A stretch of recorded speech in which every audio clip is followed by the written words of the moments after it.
A single gunshot cracks the morning silence of a quiet suburban street. Time slows.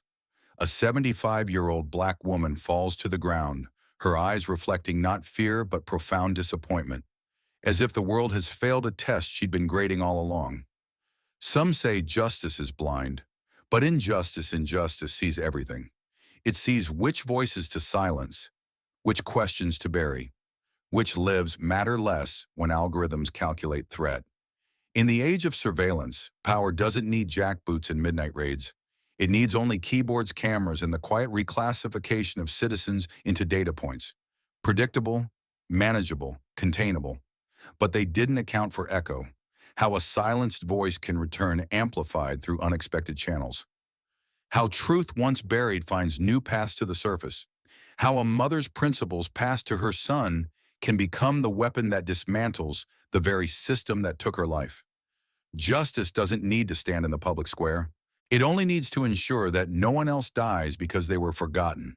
The dust never settled in Kandahar. It hung suspended in the air, like time itself had paused, refusing to move forward or backward. Through this amber haze, Nathaniel Carter moved with the practiced precision of a man who had learned to read death in the subtlest shifts of sand.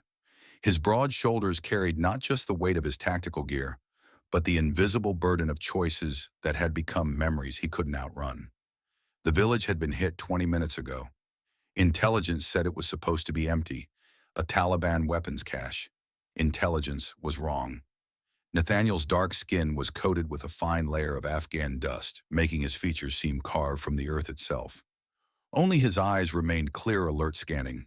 The team had split up to cover more ground. Standard procedure when civilians were involved.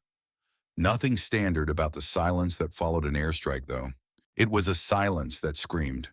He heard it then, a whimper so soft it might have been the wind. But wind didn't sob. Turning toward a half-collapsed structure, Nathaniel moved with deliberate caution. The building's remaining wall leaned precariously, like it was only standing out of sheer stubbornness. Something about it reminded him of his mother. Eagle 3 Northeast Quadrant.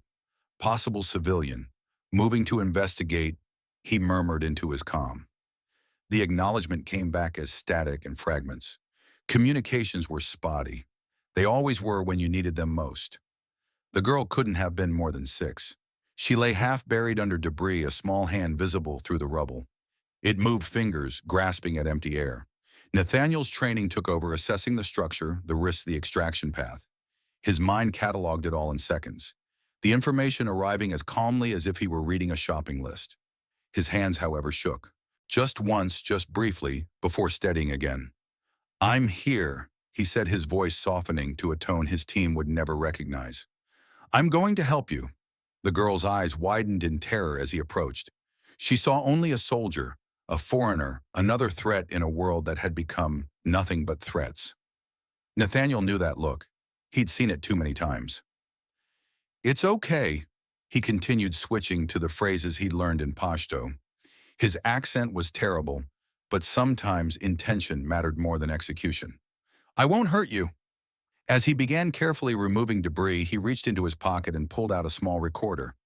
A personal item against regulations, but one his commanding officer overlooked. Everyone had their talismans. This was his. He pressed play, and his mother's voice filled the space between him and the frightened child. "Nathaniel, my boy, you can go anywhere in the world, but I'm still right here. Always right here. When things get too loud out there, you just listen to this old voice and remember what matters." The girl's eyes fixed on the device, curiosity momentarily overcoming fear. Nathaniel worked methodically, moving rubble, checking for injuries. The child had a gash on her leg, but it looked superficial. The real concern was the larger piece of concrete pinning her lower body. "This is going to hurt," he warned, though he knew she couldn't understand his words. "But then we'll get you somewhere safe." He braced himself, calculated the angle, and lifted. The concrete shifted. The girl screamed, a sound that cut through the tactical part of his brain and straight to somewhere deeper, somewhere he kept locked when on mission. "You've always had good hands." His mother's recording continued, unaware of the moment it was soundtracking. "Gentle hands. Even when you were tiny, you'd pick up those injured birds so carefully. Remember that robin with the broken wing? You sat with it all night." Blood began to pool beneath the girl as Nathaniel freed her. Too much blood. Something was wrong. He'd missed something in his assessment. Medic, he shouted into his comm, forgetting protocol, forgetting everything except the small life, literally slipping through his fingers. I need a medic now, his mother's voice continued from the recorder. Sometimes all we can do is be present. Just be there, fully there. Nathaniel applied pressure to the wound now visible. A piece of shrapnel had severed an artery in the girl's thigh. His hands moved automatically, applying a tourniquet, his mind racing through the combat medical training that suddenly seemed woefully inadequate. Stay with me, he urged the child whose eyes had begun to flutter. Stay right here with me. Her small hand reached up, touching his face with a gentleness that didn't belong in this place of violence. Her lips moved, saying something he couldn't understand. Then her hand fell away. Nathaniel Carter, U.S. Navy SEAL member of the elite Echo unit, held the girl's body as the dust of Afghanistan settled around them both. The recorder played on his mother's voice, a bridge between worlds that never should have touched. You can go anywhere, but I'm still right here. His comm crackled to life. Eagle 3 report status. Nathaniel stared at the child's face, now peaceful in death. Something inside him, something vital, disconnected in that moment like a power line cut during a storm. Eagle 3, do you copy? He reached over and turned off the recorder, silencing his mother's voice. When he finally responded, his voice had changed, flattened, hollowed. Negative on civilian rescue. Area clear. Moving to rendezvous point. He gently closed the girl's eyes before rising to his feet. As he stepped away, he made a decision that would alter his life's trajectory. He would never again be too late to save someone who shouldn't need saving in the first place. Martha Carter's garden didn't care about surveillance. The roses bloomed with defiant vibrancy under the discreet camera mounted on the utility pole across the street. The tomatoes ripened regardless of the facial recognition software that tagged and categorized every visitor to the modest two-story house at 1487 Willow Street. And Martha herself, 75 years of dignity, wrapped in a 5'3" frame, certainly didn't alter her routines for the algorithms that had flagged her as a potential community agitator in the Sentinel system. The morning air carried the first hint of autumn as Martha knelt beside her flower bed, her knees cushioned by a worn gardening pad. Her hands marked by age spots but steady as surgeon's tools, carefully pruned dead blooms from her prize hydrangeas. Those hands had once stanched the bleeding of young men in Vietnam field hospitals. They had delivered babies in villages whose names she could no longer pronounce. They had raised a son alone after her husband didn't come home from that same war. Now they tended flowers and wrote complaint letters to the police department. "Good morning, Mrs. Carter," came a voice from the sidewalk. Martha didn't look up immediately.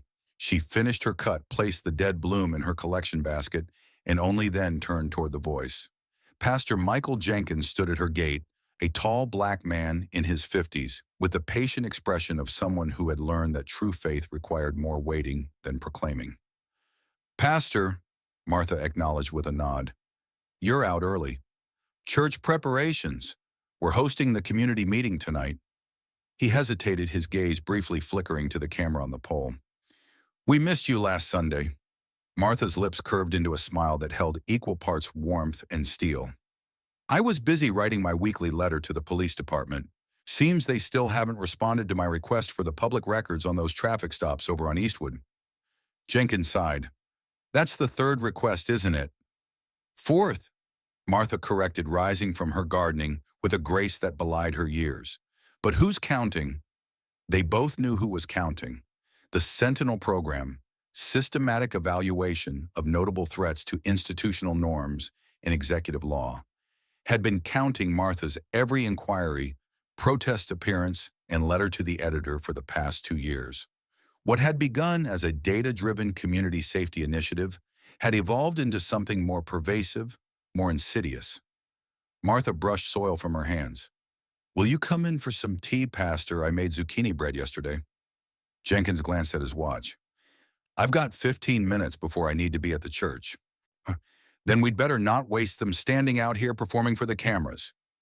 Martha said, her voice carrying just enough to be picked up by any audio surveillance. Inside Martha's home was a testament to a life fully lived. Photos lined the walls. Martha in her nurse's uniform in Vietnam, Martha holding infant Nathaniel, Martha and Nathaniel at his Naval Academy graduation, Martha at various community events and protests spanning decades. No photos of Nathaniel in his SEAL uniform existed. That part of his life was classified, redacted a chapter, written in invisible ink. As she poured tea, Martha's movements were economical, precise. "They've increased the surveillance again," she said matter-of-factly. "New camera yesterday, corner of Elm and Willow. That makes 5 within a 2-block radius of my home." Jenkins accepted the cup she offered. "Have you told Nathaniel?" "My son has enough ghosts to wrestle with." Martha sat across from him, her posture perfect, a habit from nursing school she'd never abandoned. "Besides, what would he do? Come back here and get himself arrested confronting the police? No, thank you." "Where is he now?" Martha's face softened almost imperceptibly. "Wyoming, last I heard. Working security for some wildlife preserve." She didn't add what they both knew, that Nathaniel never stayed anywhere long, that he moved through the world like a man looking for something he'd lost but couldn't name. "The Sentinel program is expanding," Jenkins said quietly. "They're implementing it in 3 more districts next month." Martha's eyes sharp and clear, despite her years fixed on him. "And what did the town council say when you raised your concerns at the meeting?"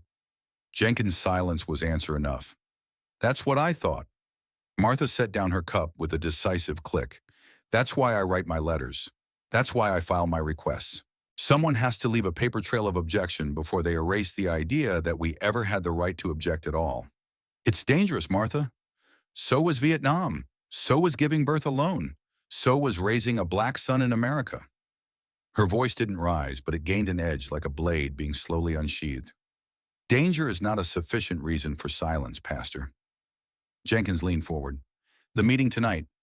We're discussing the increased police presence in the southeast neighborhoods. Would you consider—" "I'll be there," Martha interrupted.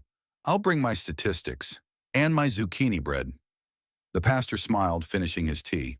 As he stood to leave, he paused by a photo of young Nathaniel in his high school graduation cap and gown. "You raised a good man, Martha." "I raised a complicated man," she corrected gently. "Good is too simple a word for what Nathaniel is." After Jenkins left, Martha moved to her small home office. From the bottom drawer of her desk, she removed a burner phone, one of several she rotated through on a regular schedule. Old habits from her days supporting anti-war efforts, updated for modern surveillance concerns. She dialed a number from memory. "Weekly check-in," she said when the line connected. No greeting, no identification. "Status." The voice on the other end was female professional. "Surveillance increased. New camera at Elm and Willow. Sentinel program expanding to districts 4, 7, and 9 next month." "Understood. Continue protocol. Next check-in standard time." The call ended. Martha erased the call history, removed the battery, and returned the phone to its hiding place. She wasn't just a gardener writing complaint letters. She was the hub of a small but effective network of civil liberties monitors. Mostly older women like herself, invisible to a system that underestimated the determination of those it had long ignored. Outside, the Sentinel camera adjusted its angle slightly, its algorithm noting Martha's visitor and the 16 minutes he spent inside. Just another data point in a system designed to predict unrest before it happened. The system didn't understand that sometimes unrest was already there, flowing quietly beneath the surface like an underground river, gradually carving out caves in the foundation of things once thought solid. Officer Blake Hudson was 26 years old and had been on the force for 3 years. He had a girlfriend he was thinking about proposing to, a golden retriever named Max, and a nagging pain in his lower back from the extra weight of the new tactical gear the department had issued last month. What Officer Hudson didn't have was experience with high-pressure situations, or the judgment to know when to question an order. "Unit 14, we have a 1032 in progress suspect fleeing on foot toward Willow Street. Female African-American, approximately 70 years, wearing blue jacket. Suspect believed armed. Approach with caution." The call had come through as Hudson was passing Martha Carter's neighborhood on routine patrol. His heart rate spiked immediately. A gun call was serious, and this was his chance to prove himself after being passed over for the tactical response team last quarter. "Unit 14 responding." He confirmed, flipping on his lights but not his siren. "Department protocol for approaching armed suspects." ETA 1 minute. As Hudson turned onto Willow Street, the dispatch details repeated in his mind. Female African-American, approximately 70 years, blue jacket. His gaze swept the quiet residential street, scanning porches and sidewalks until there. A woman matching the description was walking slowly up the path to 1487 Willow. Her back was to him, but Hudson could see the blue jacket, the gray hair, the deliberate movements of someone older. He pulled his cruiser to the curb, positioning it at an angle that would provide cover if needed. His hand moved to his weapon as training took over. The Oakwood Police Department had implemented new protocols after a series of high-profile incidents nationwide. More assertive control tactics, earlier weapon readiness, prioritization of officer safety above all else. "Police don't move." Hudson called out, his voice cracking slightly on the last word. The woman continued walking toward her front door, either not hearing him or choosing to ignore the command. Hudson exited his vehicle, drawing his weapon and assuming a standard firing stance behind his open car door. "Police officers, stop and put your hands where I can see them." Across the street, 10-year-old Zoe Phillips froze on her front porch, the glass of lemonade in her hand suddenly forgotten as she watched the scene unfold. The phone in her pocket, a birthday gift from parents who wanted her to be able to call in emergencies, was already recording video, a habit she'd developed after her older brother had explained about accountability.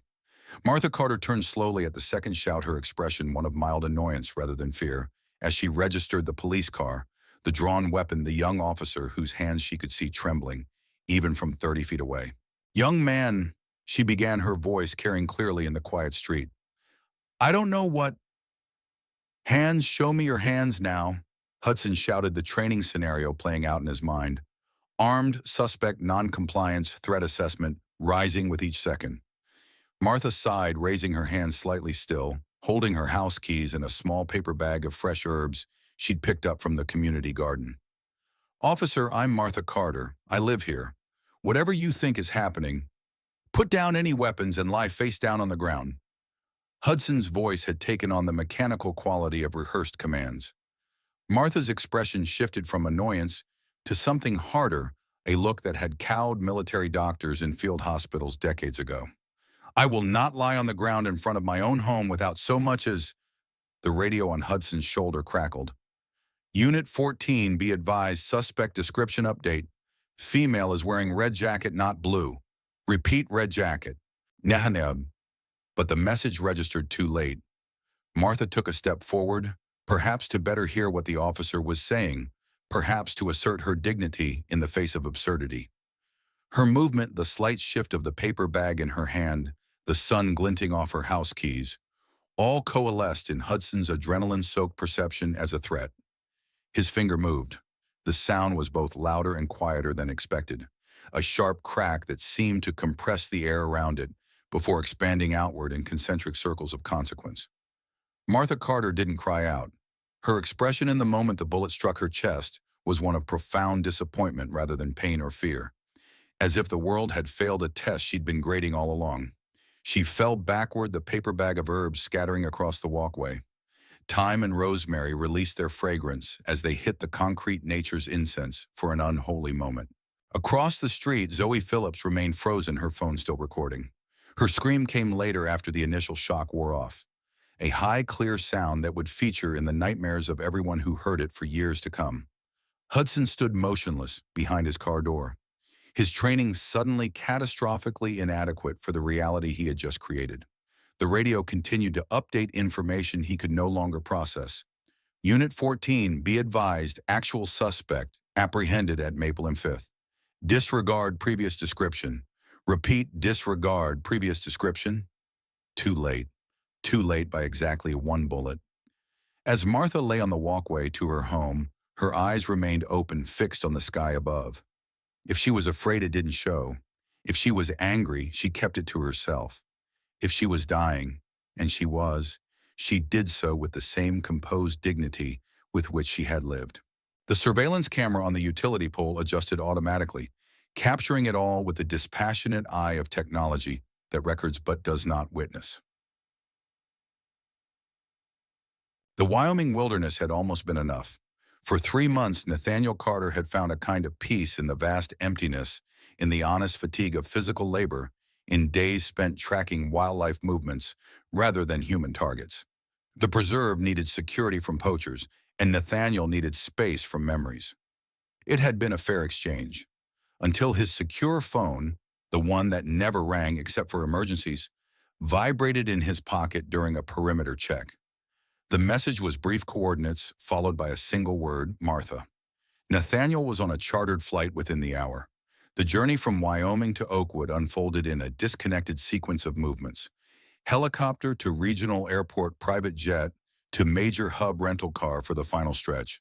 Nathaniel moved through these transitions like a ghost, speaking only when necessary, his presence registering in the nervous glances of those who instinctively recognized something dangerous contained beneath a carefully maintained surface.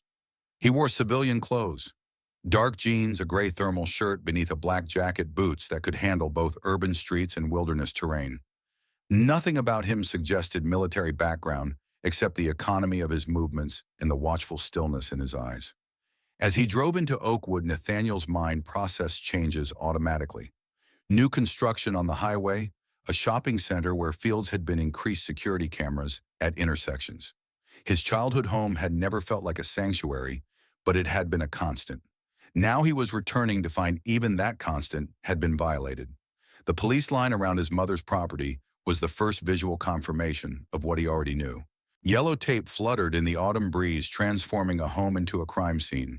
2 patrol cars were parked out front, officers standing beside them, with the uncomfortable posture of men guarding something they wished they didn't have to acknowledge. Nathaniel parked a block away, observing. His training activated automatically, identifying sightlines, cataloging witnesses, assessing potential threats. The neighborhood was quiet but not empty. Faces appeared in windows. Residents walked dogs with deliberate slowness past Martha's house, cell phones, occasionally rising to capture images. He spotted Pastor Jenkins standing with a small group near the corner, their heads bent in what might have been prayer or might have been strategy. Nathaniel recognized several faces from his mother's civil rights network, older women and men who had been fighting the same battles for decades. What he didn't see was any media presence, no news vans, no reporters with microphones. The story was being contained. Across from his mother's house, a small girl sat on her porch, steps, knees drawn to her chest, watching everything with solemn intensity. Something about her stillness resonated with Nathaniel, the watchfulness of someone who had seen too much, too young. He approached his mother's property from the side, moving with the confident stride of someone who belonged. The younger officer noticed him first, straightening with the instinctive recognition of authority. "Sir, this is a restricted area. You can't—" Nathaniel Carter. He interrupted, his voice low and even. "This is my mother's house." The officers exchanged glances. One of them reached for his radio but hesitated. Word about Martha Carter's son had already circulated through the department. Fragmentary information about special forces, background about connections that extended beyond normal channels. "Mr. Carter, I'm Officer Daniels. I'm very sorry about your mother, but I can't let you cross the line right now. It's an active investigation scene." Nathaniel's gaze moved past the officer to the front walkway, where faint traces of blood remained, despite cleanup efforts. Something inside him, something he'd kept carefully contained since Afghanistan, shifted minutely like the first tremor before an earthquake. "Where is she?" he asked, his voice unchanged, though something had altered behind his eyes. "Sir, your mother's body has been taken to County Memorial Hospital." The coroner. "Not her body," Nathaniel corrected quietly. "My mother. Where is she?" The semantic distinction, the refusal to reduce Martha to a corpse, silenced the officer momentarily. "Mr. Carter," came a new voice from behind him. "I'm Lieutenant Sarah Winters. If you'll come with me, I can brief you on the situation and arrange for you to see your mother." Nathaniel turned to face a woman in her early 30s, her police lieutenant's uniform immaculate, her expression professionally sympathetic but guarded. There was something in her eyes that separated her from the officers on scene, a awareness, a discomfort with the script she was following. Without acknowledging her offer, Nathaniel looked back at his mother's house. "I need to get some of her things." It wasn't a request. Lieutenant Winters assessed him quickly. The contained stillness, the eyes that noticed everything, the implicit threat in his calm. She made a decision. 10 minutes, she said. I'll accompany you. As they ducked under the police tape, Nathaniel felt the weight of observation, not just from the officers and neighbors, but from the surveillance cameras he'd already cataloged. This moment was being recorded, analyzed, flagged in systems designed to predict behavior based on patterns. Nathaniel Carter had spent his career ensuring he never established patterns. Inside the house was unchanged, yet irrevocably altered. Martha's presence lingered in every careful arrangement. Books aligned on shelves, afghans folded precisely over chairbacks, plants positioned for optimal light. But there was also the new negative space of her absence, an emptiness that no physical object could fill. The incident occurred outside, Lieutenant Winters said, watching him survey the living room. Officer Hudson was responding to a call about an armed suspect in the area. There was a miscommunication about the description. When your mother, she trailed off as Nathaniel moved past her without acknowledgement, heading directly to Martha's small office. The room was orderly as Martha kept all things. Her desk calendar was marked with community meetings, doctor's appointments, and small notations in a personal shorthand Nathaniel recognized from childhood. He opened the bottom desk drawer without hesitation, finding the burner phone exactly where he knew it would be. Martha's operational security had always been impeccable, a trait she'd developed long before her son joined Special Forces. Mr. Carter, Winters said from the doorway, I want you to know that there will be a full investigation. Officer Hudson has been placed on administrative leave pending. How many cameras are monitoring this street? Nathaniel interrupted, his voice still calm, still quiet. The question caught her off guard. Excuse me. The Sentinel program, he clarified, pocketing the phone and moving to his mother's bookshelf. How many surveillance points are active within a 2-block radius of this house? Lieutenant Winters shifted uncomfortably. That's classified department information, Mr. Carter. Nathaniel removed a book from the shelf, an old medical text from Martha's nursing days. Opening it revealed a hollowed interior containing a small digital recorder. 5 cameras, he said, answering his own question. 2 with audio capability, 1 with facial recognition tracking, all feeding into the Sentinel database, which had my mother categorized as a potential community agitator based on her history of formal complaints against your department. Winter's expression tightened. How do you know about Sentinel's classification parameters? Nathaniel pocketed the recorder and turned to face her fully for the first time. His eyes, so like Martha's in their unflinching clarity, met hers. Lieutenant, do you know what I did before I started tracking wolves in Wyoming? She hesitated, unnerved by the calm certainty in his bearing. Military background, from what I understand. Special operations. Echo Unit, he said simply. The name meant nothing to her, but the way he said it, like someone revealing a loaded gun, sent a chill through her professional composure. Mr. Carter, regardless of your background, I need to make it clear that we cannot have any interference in this investigation. Your mother's death was a tragic accident, but my mother, Nathaniel interrupted, his voice finally taking on the faintest edge, was not the victim of an accident. She was the victim of a system that labeled her a threat for demanding accountability. The same system you serve, Lieutenant Winters. Winters straightened, defensive. The Sentinel program is a data analysis tool, not a targeting system. Whatever you might think. I don't think, Lieutenant. I know. Nathaniel moved past her toward the kitchen. Because I helped design the prototype. The revelation hung in the air between them as Nathaniel collected one last item, a small wooden box from behind the bread box in Martha's kitchen. The box contained old photographs, letters, and a small flash drive. Your 10 minutes are up, Mr. Carter. Winters said, her voice professionally firm despite her unease. Nathaniel nodded once, taking a final look around the home his mother had maintained as both sanctuary and operations center for her quiet resistance. He knew he would never return to it. That chapter was closed now. Outside, the neighborhood had grown more active. Word of Martha Carter's son arriving had spread, drawing more observers. Among them, Nathaniel noticed, was the small girl from across the street, now standing at the edge of her yard, still watching with that unnervingly adult focus. As he ducked back under the police tape, Nathaniel's secure phone vibrated again. A message from the same source as before. Team in position, await instructions. Nathaniel slipped the phone back into his pocket and turned to Lieutenant Winters. Thank you for the courtesy, Lieutenant. I'll be at the Oakwood Inn if you need to reach me for the investigation.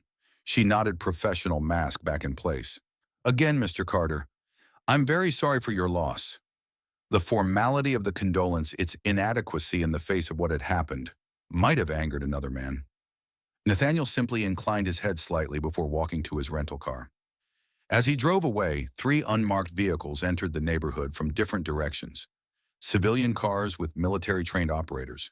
They began the process that Nathaniel's presence had initiated, comprehensive evidence collection beyond what the Oakwood Police Department would ever know existed. The first phase of Operation Echo had begun.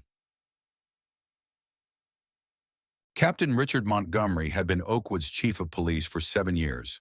He'd navigated budget cuts, community tensions, and departmental politics with the calculating precision of a man who understood that power wasn't about popularity, it was about stability. Keeping things running, keeping things quiet, keeping things manageable. The shooting of Martha Carter threatened all 3 objectives. Montgomery sat behind his desk reviewing the preliminary incident report with the detached analysis that had become his trademark. Officer Hudson's body cam footage played on his computer screen, the fatal sequence reduced to sterile timestamps and procedural evaluations. 0:14:35. Officer identifies subject matching suspect description. 0:14:42. Officer issues first verbal command. 0:14:57. Subject turns appears to move hand containing unidentified object. 0:15:03. Officer discharges weapon. 0:15:04. Subject falls. The clinical breakdown of a life ending in 29 seconds. Montgomery paused the footage on the frame showing Martha Carter's face in the moment before the shot. The composed dignity, the absence of fear. Something about that expression disturbed him more than he cared to admit. A knock at his door interrupted his thoughts. "Enter," he called, closing the video file. Lieutenant Sarah Winters stepped in, her posture formally correct, but tension evident in the set of her shoulders. "Sir, I've just come from the Carter residence. Nathaniel Carter has arrived in Oakwood." Montgomery's expression remained unchanged, but his fingers tensed slightly on his desk. How did he present? It was a telling question. Not how did he seem or how did he react, but how did he present? The language of threat assessment. "Controlled," Winters replied carefully. "Collected information from the house. Mentioned his background with the Echo unit." At this, Montgomery's practiced composure slipped. He explicitly referenced Echo. "Yes, sir." He also claimed he helped design the Sentinel prototype. Montgomery stood abruptly, moving to the window that overlooked Oakwood's main street. The town presented a picture of small city normalcy. Local businesses, modest traffic, residents going about their day, unaware of the currents moving beneath the surface. "Did he make any threats?" Montgomery asked, his back to Winters. "Not explicitly, no. But," Winters hesitated, "but his presence itself felt like a statement, sir." Montgomery turned back to face her. "Lieutenant, what do you know about the Echo unit?" "Nothing concrete," she admitted. "Some kind of special operations group, I assumed?" "It's not in any official military organizational chart." Montgomery said, his voice taking on a lecturing quality that Winters recognized from department briefings. Echo was, perhaps still is, a specialized intelligence unit tasked with developing and deploying advanced surveillance systems for counterterrorism operations. Aimer. He returned to his desk, typing a brief command into his computer. A file appeared, heavily redacted but with enough visible text to convey its significance. "Echo doesn't just gather intelligence," he continued. "They are authorized to act on it autonomously with minimal oversight. They designed systems that could predict threats before they materialized and neutralize them without leaving traces." Winters processed this information against her brief interaction with Nathaniel Carter. The calm assessment, the knowledge of Sentinel, the implicit power in his restrained movements. It aligned with Montgomery's description. "Sir, if Nathaniel Carter was part of this unit, what does that mean for our situation?" Montgomery closed the file. "It means, Lieutenant, that we are no longer dealing with a grieving son. We are dealing with someone who has been trained to dismantle systems like ours from the inside out. Someone with resources and methods we can't easily track or counter." He turned his attention to his phone, composing a message. "We need to accelerate our containment strategy. The media blackout holds for now, but we need to prepare for escalation." "Sir," Winters said carefully, Might I suggest that transparency could be the better approach? If we acknowledge the error, take responsibility? Responsibility. Montgomery cut her off sharply. Do you understand what's at stake here, Lieutenant? This isn't about one officer's mistake or one civilian casualty. This is about the stability of our entire law enforcement framework. He leaned forward, his voice lowering. The Sentinel program is being evaluated for national implementation next quarter. Billions in federal contracts, standardized protocols across jurisdictions. One high-profile incident could derail years of development. Sureferi. Winters maintained her professional composure, but something in her expression shifted, a subtle withdrawal that Montgomery noted and filed away for future reference. I understand the bigger picture, sir, she said evenly. I'm simply concerned that attempting to contain this situation might create more problems than it solves. Your concern is noted, Lieutenant. Montgomery's tone made it clear the discussion was over. Now I need you to coordinate with digital forensics. I want all surveillance footage from Willow Street secured and isolated from the network. Authorization level Omega. The highest security protocol, used only twice before in Winter's time with the department. Yes, sir, she responded automatically, years of training overriding her growing unease. As she turned to leave, Montgomery added, and Winters, have someone keep eyes on Carter. Discreet observation only. Do not engage. After she left, Montgomery turned back to his computer, opening a secure communication channel that bypassed the department's standard networks. His message was brief. Echo asset confirmed active in Oakwood. Carter N containment protocols insufficient. Request guidance. The response came faster than he expected. Understood. Maintain operational distance. Resources en route. Timeline accelerated. Montgomery closed the channel, his expression thoughtful. He had risen through the ranks of law enforcement by understanding one fundamental truth: control required constant vigilance against disruption. Martha Carter had been a disruption, manageable, contained, but persistent. Her son represented something far more dangerous, a disruption with the skills and knowledge to expose the machinery of control itself. What Montgomery didn't yet realize was that the machinery had already been compromised. At that exact moment, every digital communication within the Oakwood Police Department was being intercepted, archived, and analyzed by systems far more sophisticated than Sentinel. Every surveillance camera feed was being mirrored to secure servers outside local jurisdiction. Every electronic footprint was being tracked. Echo had come home. And unlike the mythological nymph whose name they borrowed, this Echo did not merely repeat what it heard. It remembered. It calculated. It acted. Nathaniel Carter hadn't come to Oakwood seeking justice through official channels. He had come to reclaim it through methods the official channels would never see coming. Methods he had helped perfect in remote operation theaters across the globe before a crisis of conscience led him to walk away.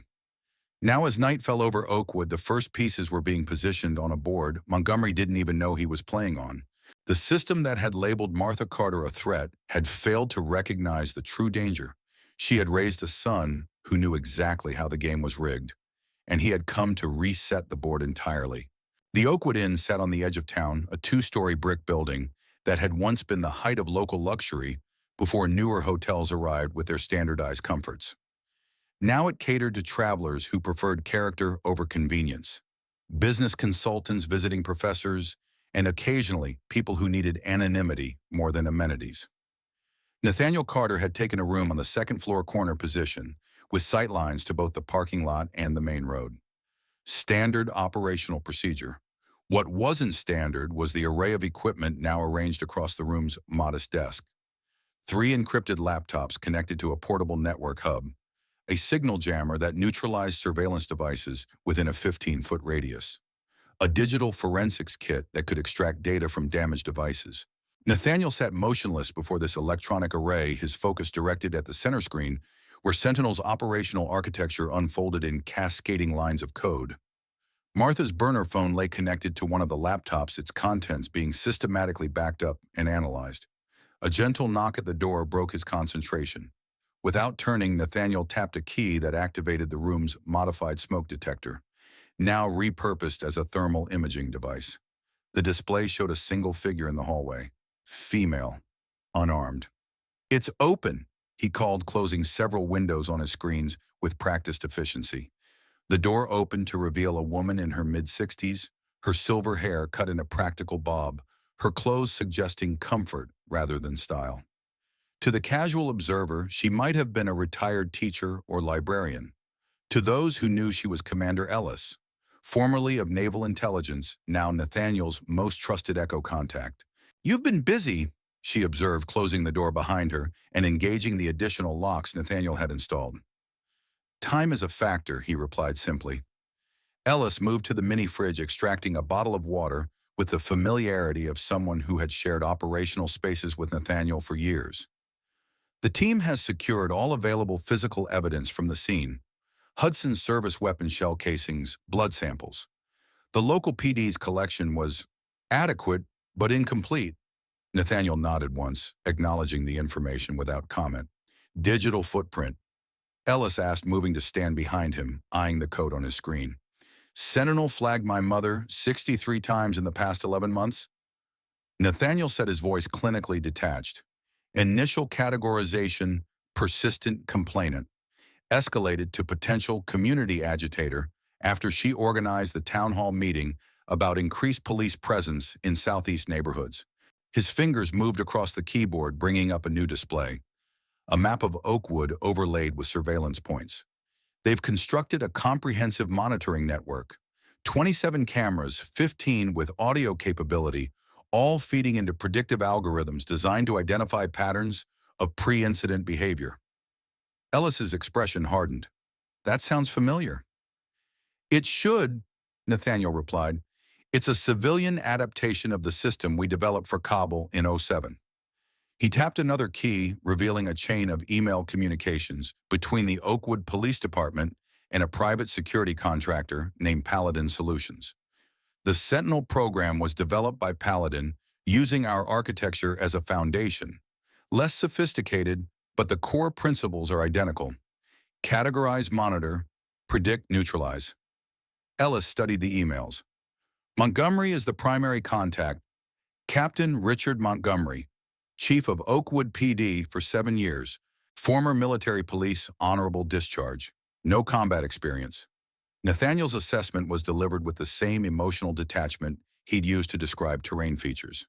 "He's the program advocate within the department, secured the initial funding, managed the implementation." "And Hudson?"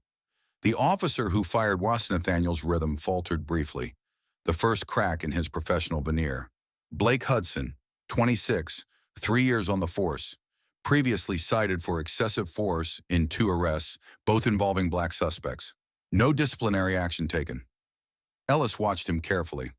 When Nathaniel was in operational mode, emotions were compartmentalized, sealed away like hazardous materials. It was what made him exceptional in the field, and what worried her most about his current state. "Nate," she said quietly, the rare use of his shortened name, a deliberate shift from commander to friend. "What's your objective here?" Nathaniel finally turned to face her, his expression unchanged but something different in his eyes, something cold and measured. "Comprehensive system failure," he said simply. "I'm going to dismantle Sentinel, expose its operational parameters, and ensure everyone involved in my mother's death faces consequences." Ellis nodded slowly. "That's the operational goal. I'm asking about your personal objective." For a long moment, Nathaniel was silent. When he finally spoke, his voice carried an unfamiliar weight. "My mother spent her life fighting systems designed to control rather than protect. She used letters, meetings, community organizing, the legitimate channels, and they killed her for it." His gaze returned to the screens, to the cold data that outlined the machinery of surveillance. "I'm going to finish what she started, but I'll use the tools I have." Ellis understood the weight of what wasn't being said. Echo operatives were trained to dismantle systems to create precisely targeted points of failure that could collapse entire infrastructures. Those skills turned against a small-town police department could cause damage far beyond justice. "The team is with you," she said carefully, "but we operate within parameters, Nate. Always have." "Parameters can be adjusted," he replied, turning back to his screens. Ellis recognized the dismissal. She'd known Nathaniel long enough to recognize when he'd shifted fully into operational mindset, a state where emotion was not merely controlled, but functionally absent, replaced by pure tactical calculation. "We'll continue evidence collection," she said, moving toward the door. "Thompson is set up for digital interception at the motel across town. Chen has established surveillance on Hudson and Montgomery." Nathaniel nodded without turning. "I have a meeting in an hour with Lieutenant Winters. She doesn't match the department profile. Former patrol officer, accelerated promotion track, father was police." "You think she's an ally?" Ellis asked, pausing at the door. "I think she's a variable," Nathaniel corrected, "one that needs further assessment." After Ellis departed, Nathaniel remained motionless for several minutes, his eyes fixed on the screens but his attention turned inward. From his pocket, he withdrew the small recorder he'd taken from his mother's house. The device was old, the kind that used actual mini-cassettes rather than digital storage, deliberately analog in a digital age. He pressed play. Martha's voice filled the room, steady and clear, despite the recording's age. "Nathaniel, there's something you need to understand about justice. It isn't always found in courtrooms or official statements. Sometimes it lives in the moments when someone stands up and says enough. I've spent my life saying it quietly. You've spent yours saying it with force. We're not so different, you and I, just using different tools for the same job." There was a pause, the sound of papers being shuffled. "If you're listening to this, something's happened to me. Don't let it consume you. Don't let it turn you into something I wouldn't recognize. Justice without humanity isn't justice at all. It's just another form of control." Nathaniel stopped the recording, his expression unchanged. Martha had always understood him better than he'd admitted, had seen the darkness that Echo had cultivated in him, the cold efficiency that made him valuable as an operative, but hollowed him as a man. He returned the recorder to his pocket and focused again on his screens. On one monitor, facial recognition software was analyzing the Sentinel database, identifying every person Martha had interacted with in the past year. On another, Hudson's personnel file displayed performance reviews, incident reports, and psychological evaluations.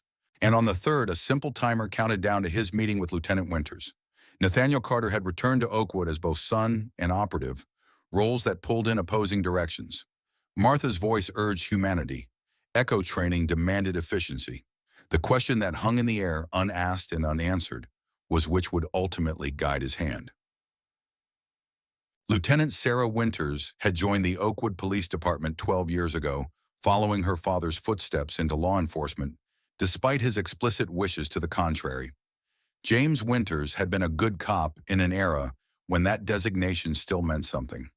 Before predictive algorithms and surveillance systems, when policing still involved knowing the community you served. He died believing the badge had been tarnished beyond redemption. Sarah had joined to prove him wrong. Now, sitting in her unmarked department vehicle outside the Oakwood Inn, she wondered if her father had been right all along. The Martha Carter shooting wasn't just a tragic mistake. It was the logical conclusion of a system that had been designed to view certain citizens as threats rather than community members. Hudson had pulled the trigger, but Sentinel had loaded the gun. Sarah had access to Martha's file, had seen how a 75-year-old former nurse had been gradually transformed into a person of interest through nothing more than persistence in exercising her civil rights. The system had created a narrative, and Hudson had acted on it with deadly results. What troubled Sarah most wasn't just the shooting. It was Montgomery's response, the immediate move to contain rather than address, to protect the system rather than acknowledge its failure. And now Nathaniel Carter had arrived carrying the implicit threat of consequences beyond what Oakwood's police force was prepared to handle. Sarah checked her watch. 10 minutes until their scheduled meeting. She'd arranged to meet Carter outside official channels without Montgomery's knowledge. A risk to her career, certainly, but perhaps a necessary one. Her phone buzzed with a text from the department. Status update required on Carter surveillance. Sarah hesitated, then typed a response. Subject at hotel. No movement. Continuing observation. The lie came easier than it should have. But something fundamental had shifted inside her since witnessing Montgomery's reaction to the shooting. A realization that the department she'd sworn to serve had priorities that no longer aligned with her own. As she exited her vehicle and approached the hotel, Sarah felt the weight of her service weapon, the press of her badge against her chest. Symbols of authority that suddenly seemed like artifacts from a system she was no longer certain she believed in. Room 214. She knocked briskly, professional habit overriding inner turmoil. Nathaniel Carter opened the door immediately as if he'd been standing just behind it. His expression revealed nothing as he stepped aside to let her enter.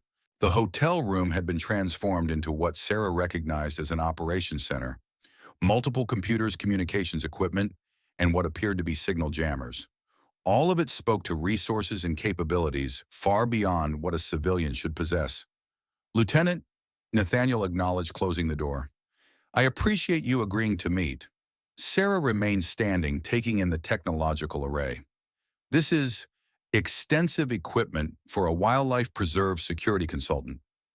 A ghost of something, perhaps appreciation for her directness, flickered across Nathaniel's face. We should establish parameters for this conversation, Lieutenant. Are you here in an official capacity? No. Sarah admitted making a decision that felt irrevocable. Captain Montgomery doesn't know about this meeting. Nathaniel studied her for a moment, his assessment almost palpable. Why are you here then? Sarah met his gaze directly. Because I've spent the last 7 hours reviewing your mother's file, and what happened to her wasn't right. Not just the shooting, the entire process that led to it. Sentinel. Nathaniel said the word carrying weight beyond its syllables. Yes. Sarah moved further into the room, her training automatically noting exits. Sightlines potential weapons. Your mother filed 17 formal complaints about police procedures in the past year. All legitimate, all documented, all dismissed. And each dismissal elevated her threat assessment in the system, Nathaniel concluded. Sarah nodded. By the time Officer Hudson received that call, the system had primed him to expect danger from a woman whose only crime was insisting on accountability. Nathaniel gestured to a chair, an invitation Sarah accepted after a moment's hesitation. He remained standing, his posture relaxed yet alert, in a way that spoke of military training. Lieutenant, I need to understand your position in this situation. He said, his voice even. You work within the system that killed my mother, yet you're here outside official channels. Sarah considered her words carefully. My father was a police officer for 30 years. He believed in service and community, in doing what was right, even when it wasn't convenient. The department I joined was supposed to uphold those values. She looked directly at Nathaniel. Sentinel changed that.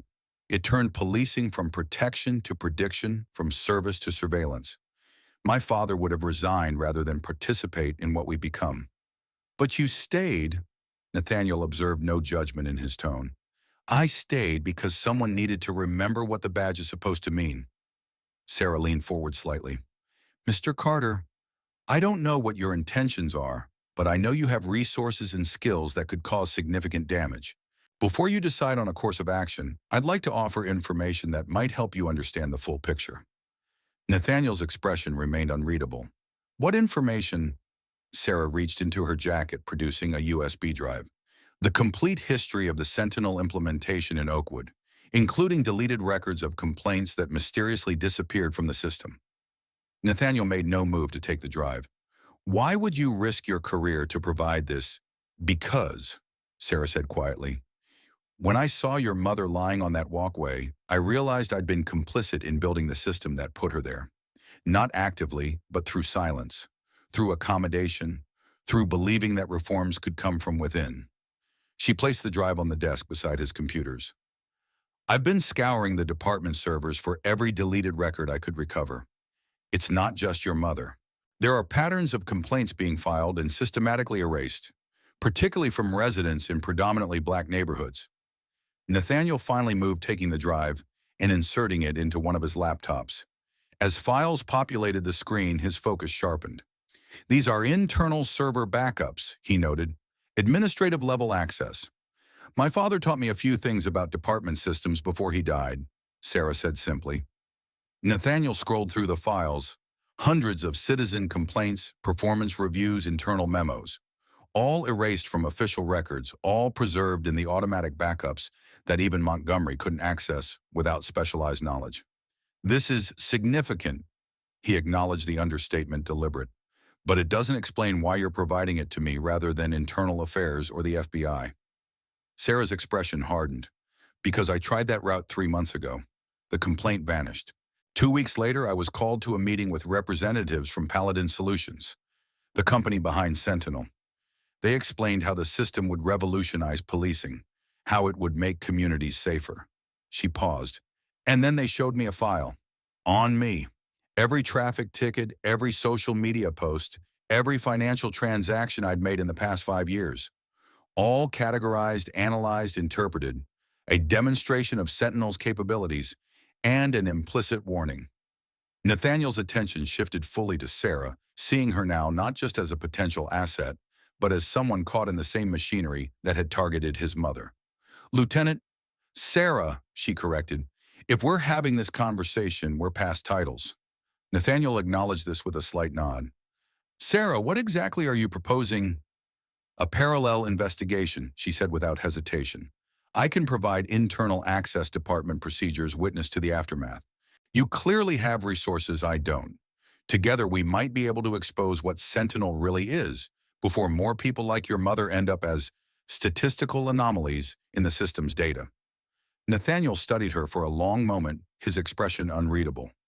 This would mean crossing lines you've spent a career respecting. Those lines were crossed the moment a system decided my job was to monitor citizens rather than protect them. Sarah stood reclaiming the authority in her posture. I'm not naive, Mr. Carter. I recognize that your background suggests capabilities beyond conventional investigation. I'm not asking what you intend to do. I'm offering to ensure that whatever happens, the right people are held accountable.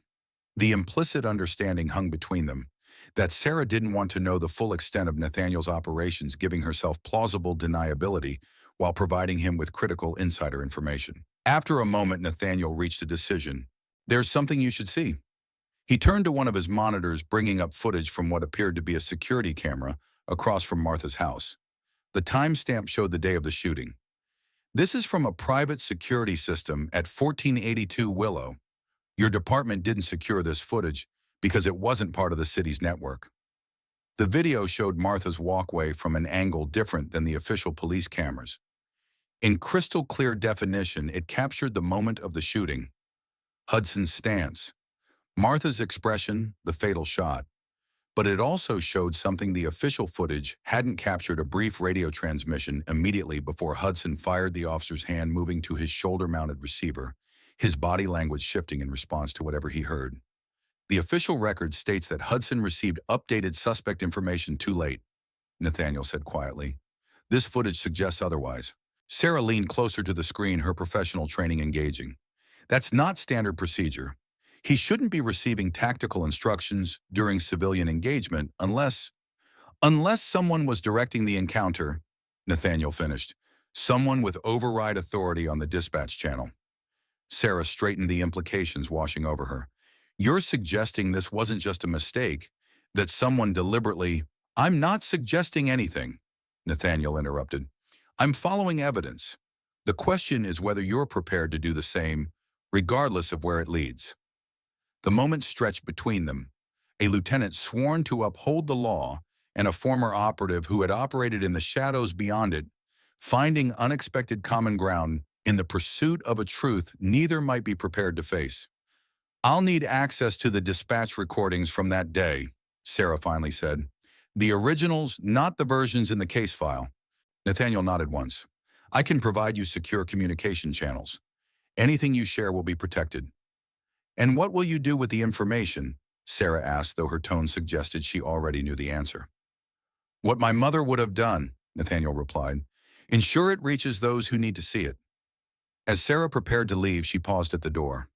Mr. Carter, Nathaniel, your mother was respected in this community, not just by those who agreed with her, but by many who didn't. She fought for accountability without seeking revenge. The gentle reminder of Martha's principles hung in the air between them. Justice and vengeance aren't always different paths, Nathaniel responded.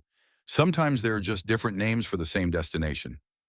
After Sarah departed, Nathaniel returned to his computers, inserting the USB drive she had provided. The files confirmed what he'd already suspected. Sentinel wasn't just a surveillance system. It was a mechanism for control, for identifying and neutralizing anyone who questioned authority too persistently. His mother had been placed in the system's crosshairs not because she posed any actual threat, but because she represented something far more dangerous than violence: the steady, relentless insistence on accountability. As he began to integrate Sarah's files with his own investigation, Nathaniel's secure phone vibrated with a message from Ellis. Package secured from evidence room. Ballistics inconsistent with official report. Proceeding to next phase. The pieces were coming together. Hudson had pulled the trigger, but he hadn't acted alone. The question remaining was how high the deception reached, and who had decided Martha Carter needed to be silenced. Zoe Phillips sat cross-legged on her bedroom floor, surrounded by printouts of video frames. At 10 years old, she had already developed the meticulous focus of someone much older, a trait her parents attributed to her being an old soul, but which Zoe knew came from being the younger sister of a boy who'd been stopped by police 3 times in the past year for matching descriptions. The video she'd captured of Mrs. Carter's shooting had lasted 17 seconds.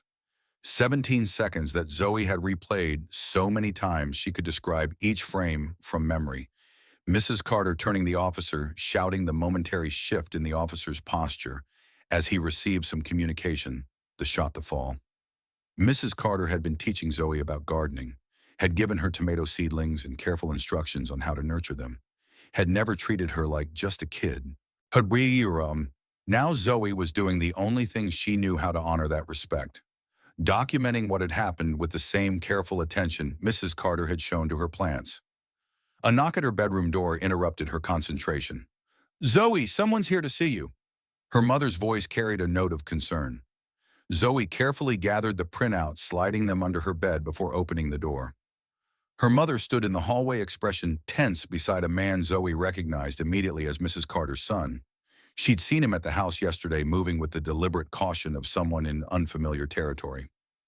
"This is Mr. Carter," her mother said unnecessarily. "He'd like to talk to you about what you saw." Nathaniel Carter knelt to Zoe's eye level, his movements smooth but careful, as if conscious of how his size might appear intimidating to a child. "Hello, Zoe," he said, his voice gentler than she had expected. "I understand you were friends with my mother." Zoe nodded solemnly. "She was teaching me about tomatoes and civil rights." Something flickered across Nathaniel's face. Perhaps surprise, perhaps recognition. "That sounds like her. May I come in and talk with you for a few minutes?" Zoe looked to her mother, who nodded with nervous permission. "We'll leave the door open, baby. I'll be right in the kitchen." As Nathaniel entered Zoe's room, his trained eye took in details automatically. The carefully organized bookshelf, the notebook filled with precise handwriting, the tomato plants on the windowsill. Signs of a methodical mind. "Your mother says you took a video," he said, remaining standing as Zoe perched on the edge of her bed.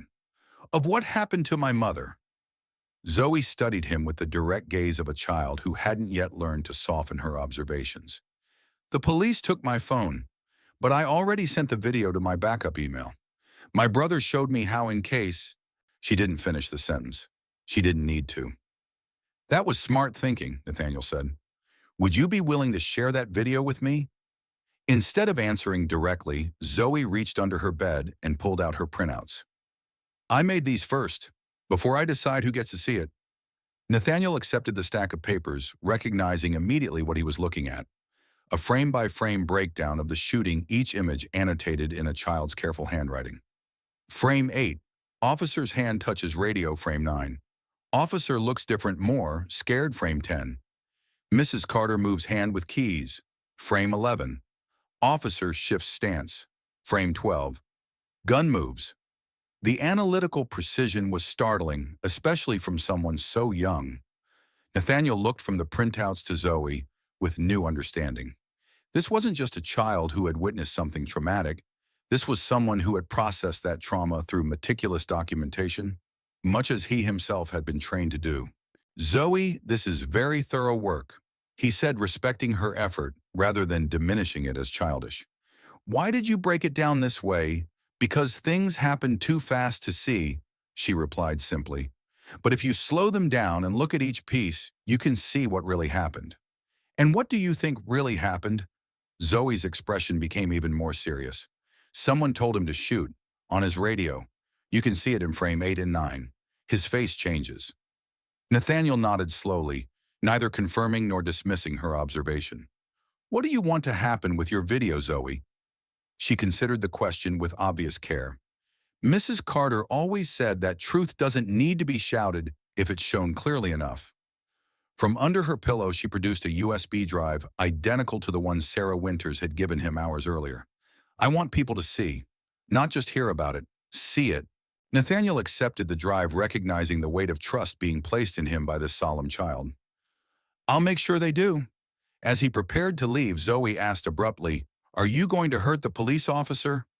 The question caught Nathaniel off guard, both its directness and the insight behind it. This child had perceived something in him that most adults missed.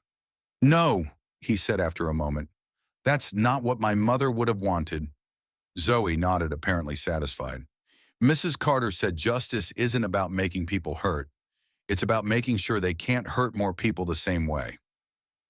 As Nathaniel left the Phillips house, he felt the weight of both USB drives in his pocket, one from a police lieutenant questioning her oath, one from a child honoring a promise to a fallen mentor.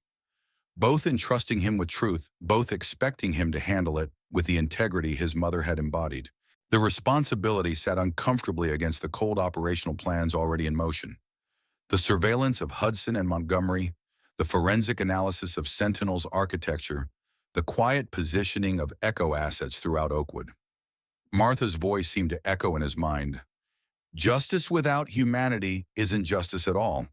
It's just another form of control. For the first time since arriving in Oakwood, Nathaniel felt the compartmentalization between operative and son beginning to blur, a dangerous condition in the field, but perhaps a necessary one for the mission ahead. The Oakwood Municipal Building housed both administrative offices and the police department, a brick structure from the 1950s that had been gradually modernized without ever losing its air of institutional authority. Captain Montgomery's office occupied the corner position on the second floor, its windows overlooking the town square, where citizens had gathered for public meetings since Oakwood's founding. It was in this office, with its view of democratic traditions, that Montgomery now prepared to contain the threat to his carefully constructed system. "The settlement papers are prepared," said the man seated across from him, a representative from Paladin Solutions named Wilson. His suit was expensive but understated his manner, that of someone accustomed to cleaning up messes without leaving fingerprints. $500,000 is significant," Montgomery observed, reviewing the documents. "The city council will question it. The alternative is a wrongful death lawsuit that could cost 10 times that amount," Wilson replied smoothly, "not to mention the potential impact on the Sentinel implementation schedule." Montgomery's jaw tightened almost imperceptibly. "And you're certain Carter will accept?" "Our analysis suggests an 87% probability." Wilson said, the precision of his estimate revealing Sentinel's influence on even this aspect of the situation. His financial records indicate limited resources. The psychological profile developed from his service records suggests pragmatism over idealism, despite his mother's influence. What neither man knew was that the office which Montgomery swept for surveillance devices weekly had been compromised 3 hours earlier. A microtransmitter developed for echo operations in environments where conventional bugs would be detected now relayed their conversation to Nathaniel's hotel room.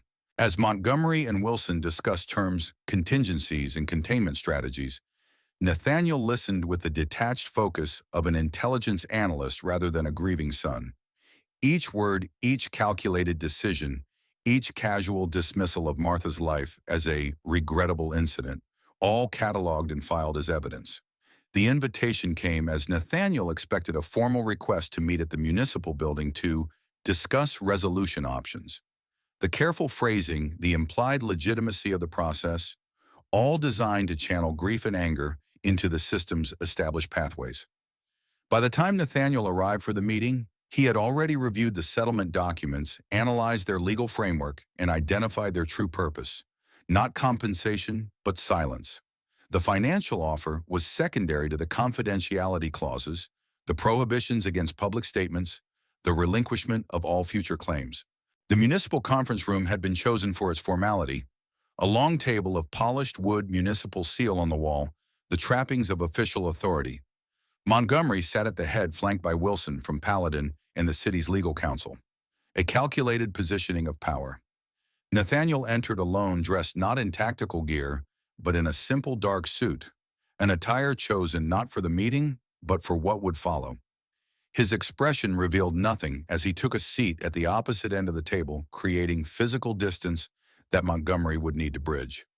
"Mr. Carter," Montgomery began, his tone professionally sympathetic.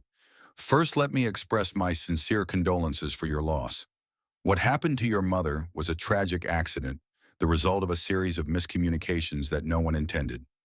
Nathaniel remained silent, his gaze steady. Uncomfortable with the lack of response, Montgomery continued. "We've prepared a settlement agreement that we believe represents the city's acknowledgement of this tragedy. $500,000 along with a formal public statement honoring your mother's contributions to the community." Wilson slid a folder across the table. "Additionally, we would establish an annual memorial event in Martha Carter's name, perhaps focusing on community relations, which we understand was a cause important to her." Still, Nathaniel said nothing. His stillness, a quality honed through years of surveillance operations, created a vacuum that the others felt compelled to fill. "Mr. Carter," the city attorney interjected, "this offer represents a sincere attempt to find resolution without subjecting you to the stress and uncertainty of prolonged litigation. The amount exceeds standard settlements for similar incidents." Finally, Nathaniel spoke, his voice quiet, but carrying easily in the tense silence. "Similar incidents." The question hung in the air, forcing Montgomery to respond. "Accidental police shootings involving civilian casualties. While each case is unique, there are established parameters for, my mother wasn't a casualty." Nathaniel interrupted, the first hint of emotion entering his voice. "She was a citizen exercising her rights. She was specifically targeted by your Sentinel system as a potential community agitator because she filed complaints about police misconduct." Montgomery's expression tightened, his gaze briefly flickering to Wilson, whose face remained carefully neutral. "Mr. Carter, I understand you're upset, but Sentinel is simply an analytical tool to help allocate resources. It doesn't target individuals." "Don't lie to me, Captain." Nathaniel's voice remained calm, but something in his eyes made Montgomery instinctively straighten in his chair. "I've seen the code. I've seen the classification parameters. I've seen how the system escalates threat assessments based on constitutionally protected activities." He leaned forward slightly. "What I haven't seen is who gave the order to Hudson, the radio transmission that came through moments before he fired." The slight widening of Montgomery's eyes was all the confirmation Nathaniel needed. Wilson intervened smoothly, his corporate training evident in his pivot. "Mr. Carter, whatever concerns you may have about departmental procedures can be addressed separately from the settlement offer. What we're proposing today is a good faith attempt to acknowledge the loss you've suffered." Nathaniel finally reached for the folder, opening it to review documents he'd already seen. The room remained silent as he turned pages methodically, his expression unchanged. When he finished, he looked directly at Montgomery. "If my mother were sitting here instead of me, what do you think she would say to this offer?" The question caught Montgomery off guard, a personal appeal in what he'd prepared for as a legal negotiation. For a brief moment, something like genuine discomfort crossed his face. "I didn't know your mother personally, but—" "She would have said that justice isn't a transaction," Nathaniel interrupted. "She would have said that accountability can't be purchased. She would have said that systems don't change through settlements, they change through exposure." He closed the folder and slid it back across the table. "And she would have been right." Montgomery's professional demeanor hardened. "Mr. Carter, I understand this is emotional for you, but consider the practical reality. A settlement provides certainty, closure, and immediate compensation. Litigation could take years with no guaranteed outcome." "This isn't about money," Nathaniel said simply. "Then what is it about?" Montgomery challenged, frustration beginning to show through his composed exterior.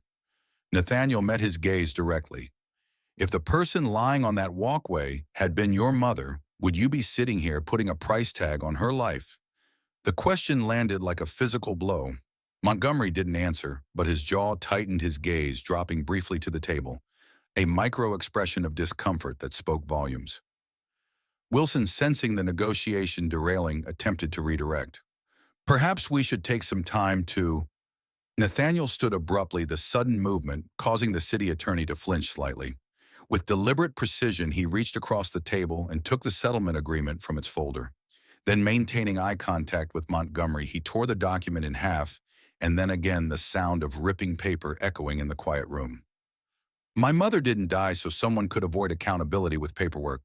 The statement, delivered without heat, without raised voice, carried a finality that no one at the table attempted to challenge. As Nathaniel turned to leave, Montgomery made one final attempt. Consider carefully, Mr. Carter. Once you walk away from this table, the offer is withdrawn. And there may be aspects of this situation you don't fully understand. Nathaniel paused at the door, looking back at the three men who represented the system his mother had spent years challenging. I understand perfectly, Captain. You're not offering compensation. You're buying silence. He left without waiting for a response, the door closing quietly behind him. In the corridor outside, Nathaniel took a moment to center himself. The encounter had been necessary, not for the negotiation itself, but for what it revealed about Montgomery. The captain wasn't simply protecting the system out of bureaucratic loyalty. There was something more personal, more direct in his involvement.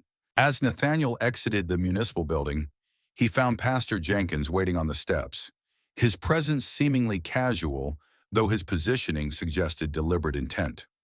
Mr. Carter, Jenkins acknowledged with a nod. I thought I might find you here. Pastor, Nathaniel replied. My mother spoke of you often. Jenkins fell into step beside him as they descended the stairs.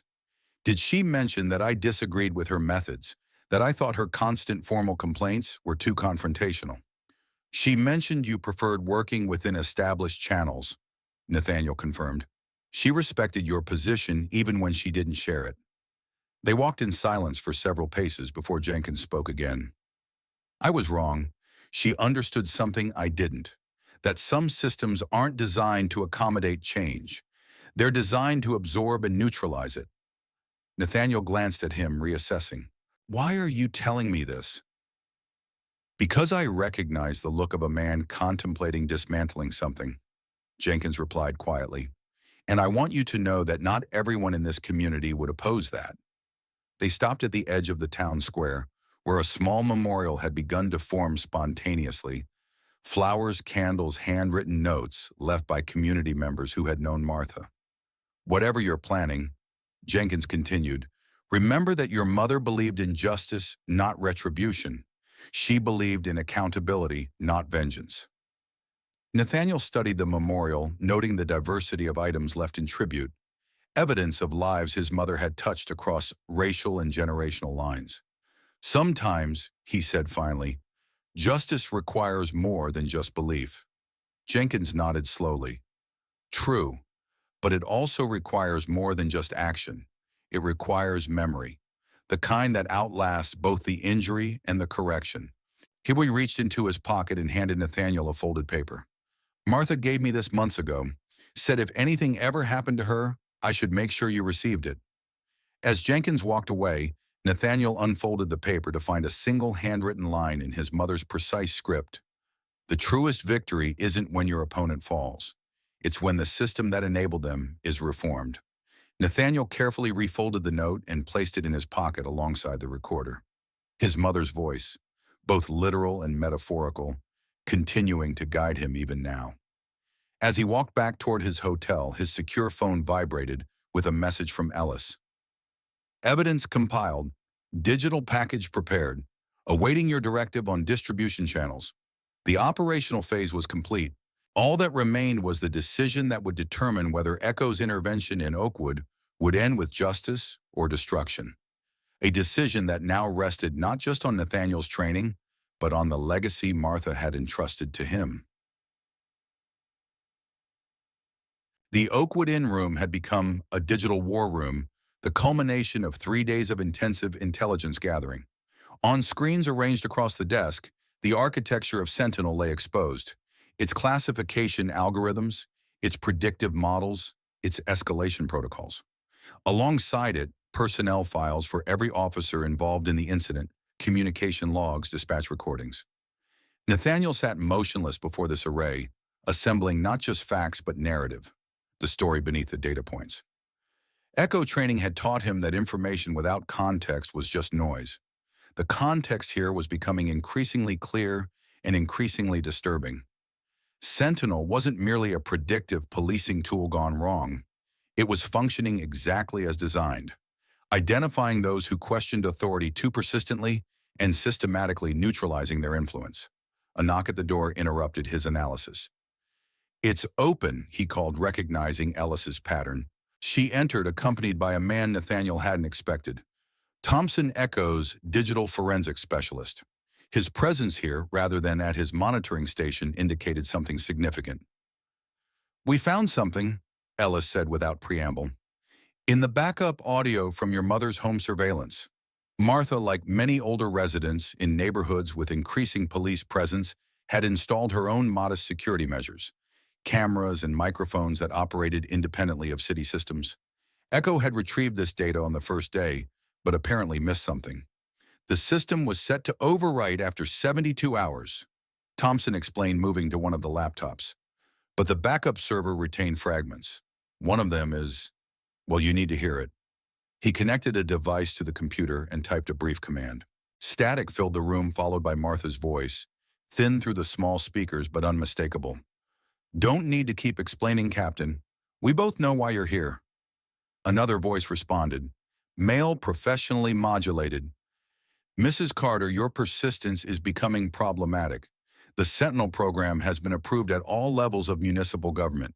Your continued interference is my right as a citizen," Martha interrupted. "I've reviewed the public records, the parts your department hasn't redacted or misplaced. The algorithmic bias is evident even in the limited data available. With respect, Mrs. Carter, you're not qualified to. I was analyzing data while you were still in diapers." "Young man," Martha's voice took on the edge Nathaniel recognized from his childhood, the tone that brooked no argument. 26 complaints filed by residents in predominantly black neighborhoods, all classified as unfounded by your system. 0 complaints from the north side given the same classification. A pause, then the male voice. Cooler now. "What exactly do you want, Mrs. Carter?" "I want transparency. I want accountability. I want the system you're using to categorize citizens made public for independent review." Another pause, longer this time. "That won't be possible." "Then I'll continue filing requests until it is," Martha replied simply.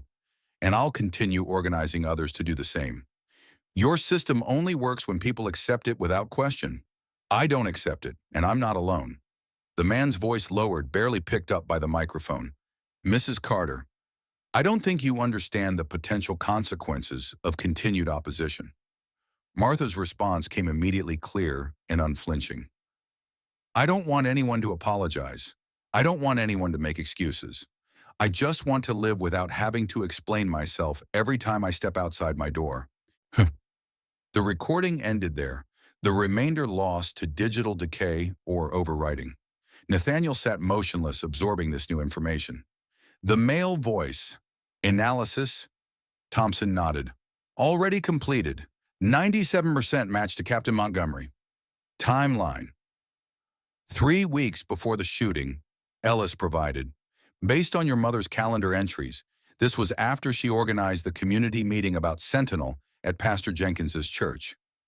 Nathaniel's expression remained unchanged, but something shifted in his posture. A subtle tightening, a coiled readiness that both Ellis and Thompson recognized from operations past. "This changes the narrative," Ellis said quietly. "It's not just system failure or officer error. It's targeted," Nathaniel finished. "Montgomery knew exactly who my mother was when the call went out. The miscommunication about suspect description wasn't a mistake. Shemayim, the implication hung in the air, too significant to need articulation. Martha's death hadn't been an accident. It had been the system functioning as designed, neutralizing a threat to its continued operation." "Distribution package is ready," Thompson said after a moment. "Full Sentinel documentation, personnel files, surveillance footage, ballistics report, dispatch recordings, plus this new audio. Where do you want it sent?" Nathaniel turned back to his screens where a map of digital distribution channels awaited his command. News organizations, civil liberties groups, federal oversight committees. One command would release everything, creating a cascade of exposure that no containment protocol could stop. But as his hand moved toward the keyboard, Nathaniel paused. Martha's voice echoed not from the recording, but from his memory. Justice without humanity isn't justice at all. It's just another form of control. The exposure of Sentinel wouldn't just affect Montgomery and Hudson. It would impact every officer in the department, including those like Sarah Winters, who were trying to reform from within. It would shake community trust in institutions that, while flawed, still provided necessary services. Nathaniel's training demanded completeness. Total system failure, the operational objective he defined at the outset. But Martha's legacy suggested a different approach, one that exposed the corruption without destroying the possibility of reform. Modify the package, he said finally. Isolate the evidence specific to Montgomery Hudson and the direct Sentinel protocols that targeted my mother. Exclude the broader department vulnerabilities for now. Ellis studied him carefully. That's a significant deviation from standard echo containment protocols. This isn't a standard echo operation, Nathaniel replied. This is my mother's work, and she would want the possibility of reconstruction after the exposure. As Thompson began modifying the digital package, Nathaniel reached for his mother's recorder. The simple device, analog in a digital age, had become a talisman of sorts, a connection to Martha's approach rather than Echo's methodology. He pressed play, not caring that Ellis and Thompson would hear the personal message. Martha's voice filled the room once more. Nathaniel, remember what I taught you about gardens? Sometimes you have to prune aggressively to save the plant, but you never cut at the roots unless you're ready to start over entirely from new soil. Most things worth saving can be with the right kind of care. Ellis watched as something subtle shifted in Nathaniel's expression, not softening exactly, but a realignment of purpose. Sir, Thompson said, using the formal address that acknowledged Nathaniel's operational authority. Modified package ready for distribution, awaiting your command. Nathaniel turned back to the screens, to the evidence that would expose the truth of what had happened to Martha Carter. Not through the operational channels of Echo, with their emphasis on total system disruption, but through the community channels Martha herself would have used. Targeted, precise, designed, not just to reveal, but to reform. Send it, he said quietly. All channels. With that command, Martha Carter's voice, silenced by a bullet but preserved in recordings both literal and metaphorical, began to echo through Oakwood. Not as a shout of vengeance, but as a clear call for the accountability she had spent her life pursuing. The truth would be heard, and unlike the mythological Echo, it would not merely repeat what had been said before. It would transform it into something new. The morning after Nathaniel released the evidence package, Oakwood awoke to a town transformed, not in its physical appearance. The streets remained the same, the buildings unchanged, the rhythm of daily life apparently undisturbed. But beneath this surface normality, a profound shift had occurred in the community's understanding of itself. The Oakwood Gazette's website had crashed under the volume of traffic after publishing key excerpts from the Sentinel files. Social media channels hummed with local residents sharing and discussing the revelations. Pastor Jenkins's church had opened its doors for an impromptu community gathering that stretched from evening into the early hours. At the center of this storm, Nathaniel Carter remained in his hotel room, watching the cascading effects of truth released into a system built on controlled information. He had not slept. Echo operatives rarely did during critical mission phases. Ellis entered without knocking, her expression conveying both urgency and a rare hint of admiration. The response is significant, she said, handing him a tablet displaying news coverage from across the region. Paladin's solution stock is down 17% in pre-market trading. 3 other municipalities have suspended their Sentinel implementations pending review. Nathaniel nodded once, acknowledging the information without comment. Montgomery hasn't been seen since the evidence went public, Ellis continued. Hudson released a statement through his attorney claiming he was following protocol and received direct orders. And the department, Nathaniel asked, his focus still on the screens where he tracked digital response patterns. Damage control, they've announced an internal investigation and temporary suspension of Sentinel operations. Ellis hesitated, then added, Lieutenant Winters held an unauthorized press conference an hour ago. She confirmed the authenticity of the evidence and called for an independent review of all Sentinel-flagged incidents. This earned a glance from Nathaniel, a subtle indication of interest that Ellis had learned to recognize over years of operations together. She's putting herself at risk, he observed. Yes, Ellis studied him carefully. This isn't following standard echo operational patterns.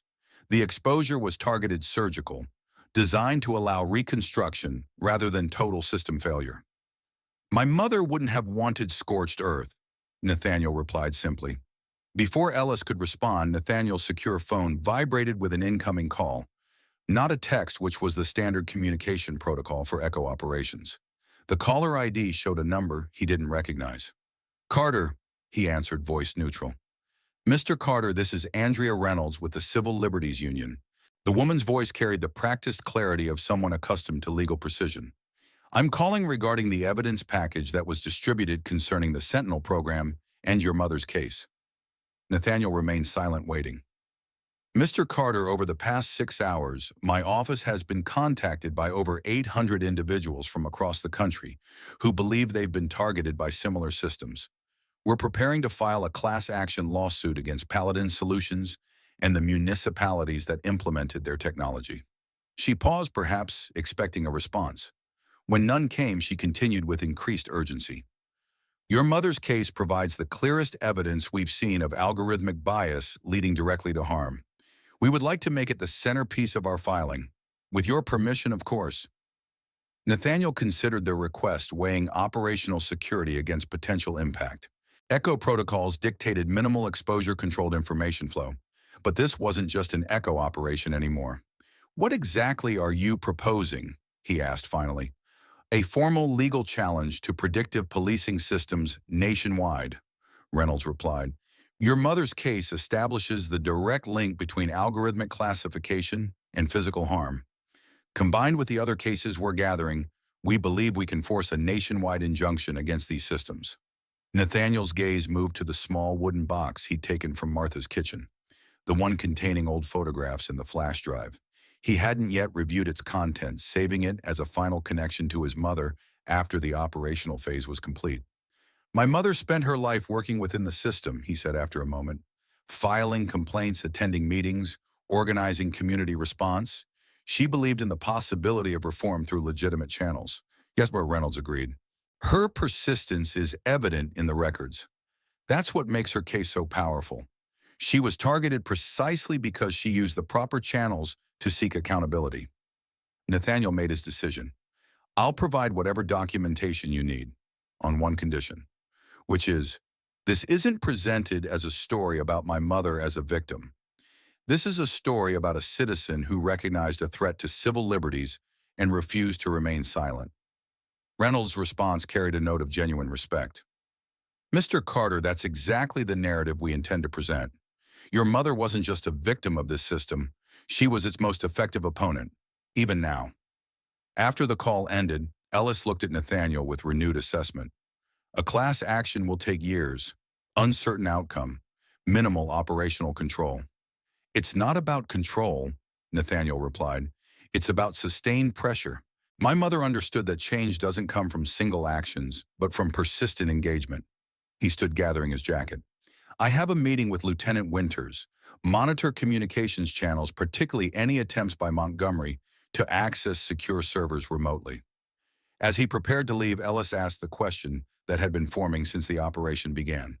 When does Echo Protocol end and Martha's son begin? The lines seem unclear. Nathaniel paused at the door. Maybe they always were. The county courthouse stood on a hill overlooking Oakwood, its classical columns and imposing stone steps designed to convey the permanence of justice. Today, those steps were crowded with reporters, activists, and citizens drawn by the hastily organized hearing that had become the focal point of the Sentinel controversy. Inside the main courtroom had been prepared for the county commissioner's special session, an emergency response to the public outcry following the evidence release. State officials, federal observers, and civil rights attorneys filled the gallery, all drawn by the implications of a case that had rapidly expanded beyond one small city's police department. Lieutenant Sarah Winters sat alone in an anteroom, her formal uniform pressed to perfection, her posture military straight despite the visible strain in her expression. The past 24 hours had transformed her from a respected department leader to something more complicated, a whistleblower by some accounts, a traitor by others. Her unsanctioned press conference confirming the Sentinel evidence had crossed a line from which there was no return. Her career, as she had known it, was effectively over. What remained was the question of what would rise in its place. A soft knock drew her attention to the door. "5 minutes, Lieutenant," said the court officer before withdrawing. As the door began to close, a hand caught it. Nathaniel Carter stepped into the room, his presence unexpected, but somehow not surprising. "Lieutenant," he acknowledged with a slight nod. "Mr. Carter." Sarah stood, professional habit overriding the unusual circumstances. "I didn't expect to see you here." "You're taking a significant risk," Nathaniel observed, remaining by the door. "Your testimony today will effectively end your career with the department." Sarah's smile held no humor.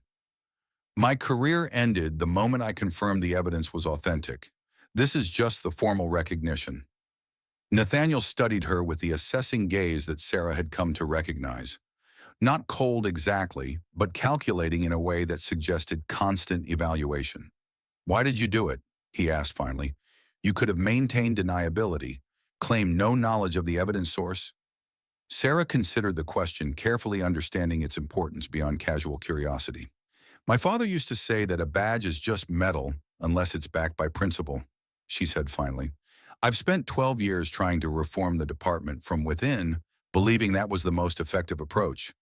But when I saw your mother lying on that walkway," she paused, composing herself, "I realized that working within a corrupted system doesn't change the system. It changes you." "Ah." Something shifted in Nathaniel's expression, a subtle softening that most would miss, but which Sarah, trained to read micro-expressions, recognized as acknowledgement. "What will you say in there?" he asked, nodding toward the courtroom beyond. "The truth," Sarah replied simply. That Sentinel wasn't a neutral analytical tool, but a targeted system designed to identify and neutralize citizens who questioned authority. That it disproportionately flagged minority residents for increased surveillance. That it systematically erased complaints filed against certain officers while elevating minor infractions by targeted civilians. She met his gaze directly. "And that your mother was classified as a threat not because she posed any danger, but because she understood the system too well." Nathaniel nodded, once accepting her answer. As he turned to leave, Sarah called after him, "Mr. Carter, will you be present for the hearing?" He paused, one hand on the door. "No. My presence would shift focus from the evidence to the personal. This needs to remain about the system, not about Martha Carter's son." The insight surprised Sarah. This calculating operative choosing to remove himself from a pivotal moment to preserve its broader impact. "Your mother would be proud," she said quietly, "of the choices you've made here." For the first time since they'd met, something like genuine emotion flickered across Nathaniel's face. Gone almost before it registered, but unmistakably present. "Good luck, Lieutenant," he said, and then he was gone. 5 minutes later, Sarah Winters stood before the County Commission television cameras, broadcasting her testimony live across the region. Her voice, steady despite the stakes, carried the authority of someone who had found clarity through difficult choices. "Commissioners, what I am about to share will fundamentally change your understanding of how policing has operated in Oakwood for the past 3 years." As Sarah began her methodical dismantling of Sentinel's operations, the cameras occasionally panned to the gallery, capturing the solemn faces of citizens, the intense focus of attorneys, the uncomfortable shifts of officials confronting systemic failure. What the cameras didn't capture was Nathaniel Carter standing at the back of the courthouse in civilian clothes, observing not just Sarah's testimony, but the community's response to it. He watched as neighbors who had never spoken now leaned together, sharing whispered reactions.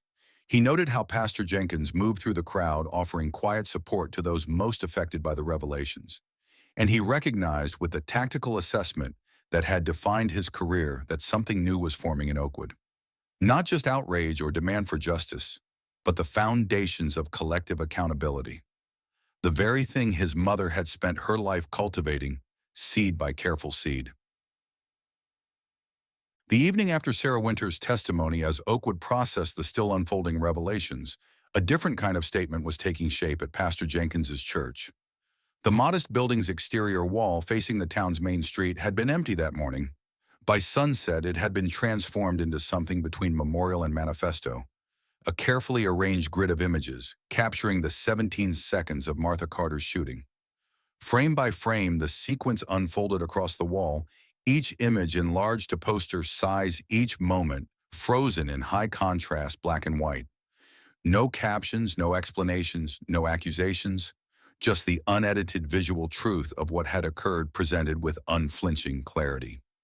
Zoe Phillips stood before this display, her small figure dwarfed by the images she had helped create. Pastor Jenkins beside her, a protective presence as townspeople gathered in growing numbers, drawn by the silent power of visual testimony. Nathaniel observed from across the street his operative's instinct for remaining unobtrusive, serving him now as he watched the community's reaction. The crowd was diverse. Elderly residents who had known Martha for decades, young families, teenagers, pausing their evening activities, police officers in civilian clothes maintaining cautious distance. What struck Nathaniel most was the silence. No chants, no speeches, no calls for action. Just the collective witnessing of truth made visible the shared experience of confronting what had previously been obscured. As darkness fell, someone, Nathaniel couldn't see who, placed a single candle at the base of the wall. Others followed until a line of flickering lights illuminated the images from below, casting long shadows that seemed to extend the moment beyond the confines of the wall itself. Pastor Jenkins spotted Nathaniel across the street and made his way through the crowd to join him. "The child's idea," he said without preamble, nodding toward Zoe. "She said people needed to see, not just hear." Nathaniel nodded, understanding the distinction. Echo operations had taught him the difference between information received and truth witnessed, the latter carrying a weight that could not be easily dismissed. "She's been working on this since it happened," Jenkins continued.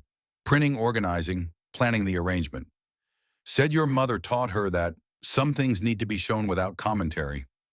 Something tightened in Nathaniel's chest.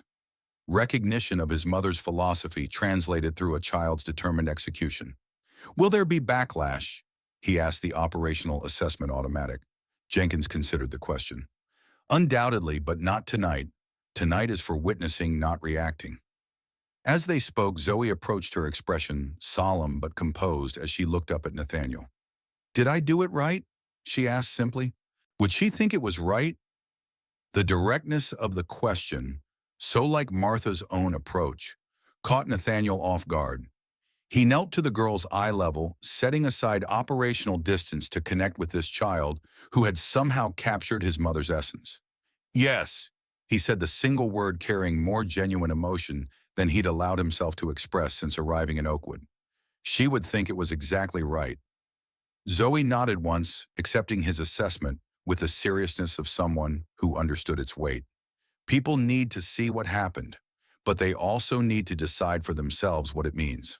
The insight, so mature, so aligned with Martha's approach to advocacy, reminded Nathaniel that change didn't always come from the most powerful voices.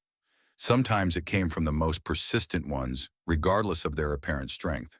As Zoe returned to her place beside the wall, Jenkins observed, "Your mother's legacy isn't just in the evidence you've uncovered or the systems you're challenging. It's in the people she taught to see clearly and speak truthfully." Nathaniel watched as more townspeople arrived, the silent gathering growing as night deepened.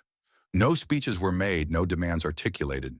The images spoke for themselves, asking questions that each viewer had to answer individually. It was, he realized, exactly the kind of accountability his mother had always sought. Not imposed from above, but emerging from within through the simple, unavoidable confrontation with truth. The county commissioner's hearing entered its second day with increasing national attention.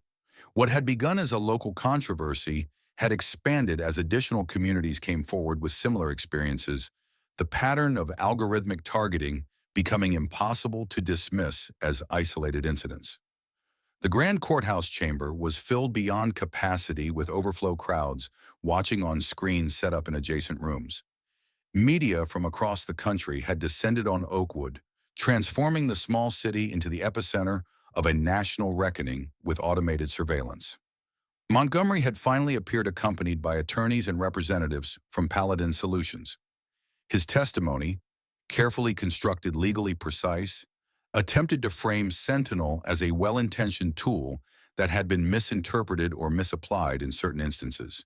The system was designed to identify patterns, not target individuals. He insisted his composed demeanor showing only occasional cracks under intense questioning. Any algorithmic system requires human oversight and interpretation. Hudson had appeared briefly, visibly nervous, repeatedly invoking his Fifth Amendment rights on advice of counsel. His earlier statement blaming departmental protocol had been withdrawn, replaced by a blanket refusal to self-incriminate. As the afternoon session began, the commission chairperson announced an unexpected witness. "The commission calls Zoe Phillips." A murmur passed through the crowd as the 10-year-old girl made her way to the witness stand, her small frame nearly lost behind the wooden enclosure designed for adults. Pastor Jenkins accompanied her to the stand, but was directed to step back once she was seated. The commission's legal counsel approached gently. "Zoe, we understand you have something you'd like to share with the commission. Are you comfortable doing that today?" Zoe nodded, her composure remarkable for her age. "Yes, I have Mrs. Carter's voice." She reached into her pocket and produced a small digital recorder. Not Martha's analog device, but a modern equivalent.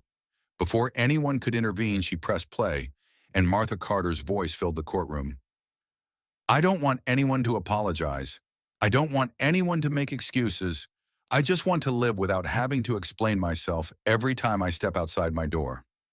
The recording continued, capturing the full exchange between Martha and Montgomery that Nathaniel had discovered. The clear threat, the explicit targeting, the deliberate categorization of Martha as a problem to be solved. As Martha's voice echoed through the chamber, Montgomery's carefully maintained facade began to crumble. His attorneys leaned in urgently, but the damage was done. The direct connection between Sentinel's architect and its most visible victim, now irrefutably established in public record. When the recording ended, silence held the room for several heartbeats before the commission chair recovered. "Young lady, can you tell us how you came to possess this recording?" Zoe's answer was direct, without hesitation. "Mrs. Carter gave it to me the day before she died. She said if anything happened to her, I should make sure people heard her actual words, not just what others said about her." The simplicity of the statement, its child's logic cutting through legal complexities, landed with undeniable impact. Martha had entrusted her voice not to institutions or authorities, but to a child who would ensure it was heard without distortion. From his position at the back of the courtroom, Nathaniel watched this unexpected development with a mixture of surprise and recognition. His mother had always understood something he had missed in his operational focus, that truth secured through official channels was vulnerable to official interference. But truth entrusted to the community, especially its most overlooked members, had a resilience that power couldn't easily overcome. As Zoe stepped down from the witness stand, her small figure moving with surprising dignity through the now silent courtroom, something shifted in the atmosphere. A collective recognition that justice wasn't being delivered by the formal proceedings, but by the persistent echoes of a voice that refused to be silenced. The commission chair, visibly moved, called for a brief recess. As officials and attorneys filed out, Nathaniel noticed Montgomery remaining seated, his expression no longer calculating, but stunned, a man confronting the collapse of carefully constructed defenses. Nathaniel moved quietly through the crowd toward the exit, his operational assessment complete. What would unfold now would follow patterns of institutional response he could predict. With reasonable accuracy, investigations would expand. Officials would resign, systems would be temporarily suspended. But the true transformation was happening outside the formal proceedings. In the community gathering at Pastor Jenkins' church, in the growing network of citizens across the country, sharing their own experiences with algorithmic targeting, in the quiet determination of people like Zoe Phillips to ensure truth remained visible. As he stepped outside the courthouse, Nathaniel checked his secure phone one last time. A message from Ellis confirmed what he already knew. Operation parameters achieved. System exposure complete. Awaiting extraction order. The Echo operative's task was finished. What remained was Martha Carter's son's final duty to his mother's memory. The morning after Zoe's testimony, Oakwood awoke to news that sent ripples through the already unsettled community. Captain Montgomery had resigned effective immediately. His terse statement cited personal reasons, but fooled no one. Hudson had been placed on administrative leave pending criminal investigation. 3 other officers implicated in the Sentinel targeting program had also resigned. Paladin Solutions had issued a statement announcing a comprehensive review of its predictive policing systems while continuing to defend the underlying technology. Their stock had fallen another 20% in overnight trading. The Civil Liberties Union's class action lawsuit had been formally filed with over 1,200 plaintiffs from across the country, alleging similar targeting by algorithmic policing systems. Martha Carter's case was indeed the centerpiece, her systematic harassment and ultimate death representing the most extreme consequence of automated surveillance turned against citizens exercising constitutional rights. What no one in Oakwood noticed amid these dramatic developments was the quiet departure of Nathaniel Carter. The Oakwood Inn room was vacated, bill paid in cash. The rental car returned without incident. No formal goodbyes, no public statements, no further engagement with the rapidly unfolding consequences of the evidence he had helped uncover. Only 3 people received any form of farewell. Sarah Winters found a sealed envelope in her home mailbox containing a single business card with a secure email address. A channel that would never be traced to its origin, but would always reach someone who could act on verified information about systemic abuses. Pastor Jenkins discovered a substantial anonymous donation to his church's community outreach program with the stipulation that part of the funds be used to establish a civil liberties education initiative in Martha Carter's name. And Zoe Phillips found a small package on her front porch containing a brand new digital recorder with enhanced features and a note in precise handwriting. Keep documenting, keep sharing. The truth doesn't need interpretation when it's shown clearly enough. And by mid-afternoon, as national media descended in greater numbers and federal investigators arrived to begin their formal inquiry, Nathaniel Carter was already hundreds of miles away. His Echo team dispersed their digital footprints, erased their mission complete by operational standards. What remained in Oakwood was not their presence but their impact. The exposed mechanisms of control, the awakened community awareness, the beginning of accountability that would extend far beyond one small city's police department. The climax of the county commission hearing came not through dramatic confrontation or emotional testimony, but through the methodical presentation of evidence that could no longer be denied or contained. Sarah Winters stood at the center of this process, her military posture and precise diction lending authority to the damning statistics she presented. In the 3 years since Sentinel's implementation, Black residents of Oakwood were 8.4 times more likely to be classified as persons of interest than white residents with identical complaint histories. Citizens who filed more than 3 formal complaints against the department were automatically elevated to potential agitator status, triggering enhanced surveillance without judicial oversight. She moved through the evidence with the same careful attention to detail that had once made her an exemplary officer now turned toward accountability rather than enforcement. Martha Carter filed 17 formal complaints over a 2-year period. All were procedurally correct. All cited specific policy violations. All were systematically dismissed without investigation. The Sentinel system then used these dismissed complaints to justify classifying her as a persistent disruptor, a designation that placed her under continuous surveillance. The gallery remained silent as Sarah methodically connected the dots between algorithmic classification and real-world consequences.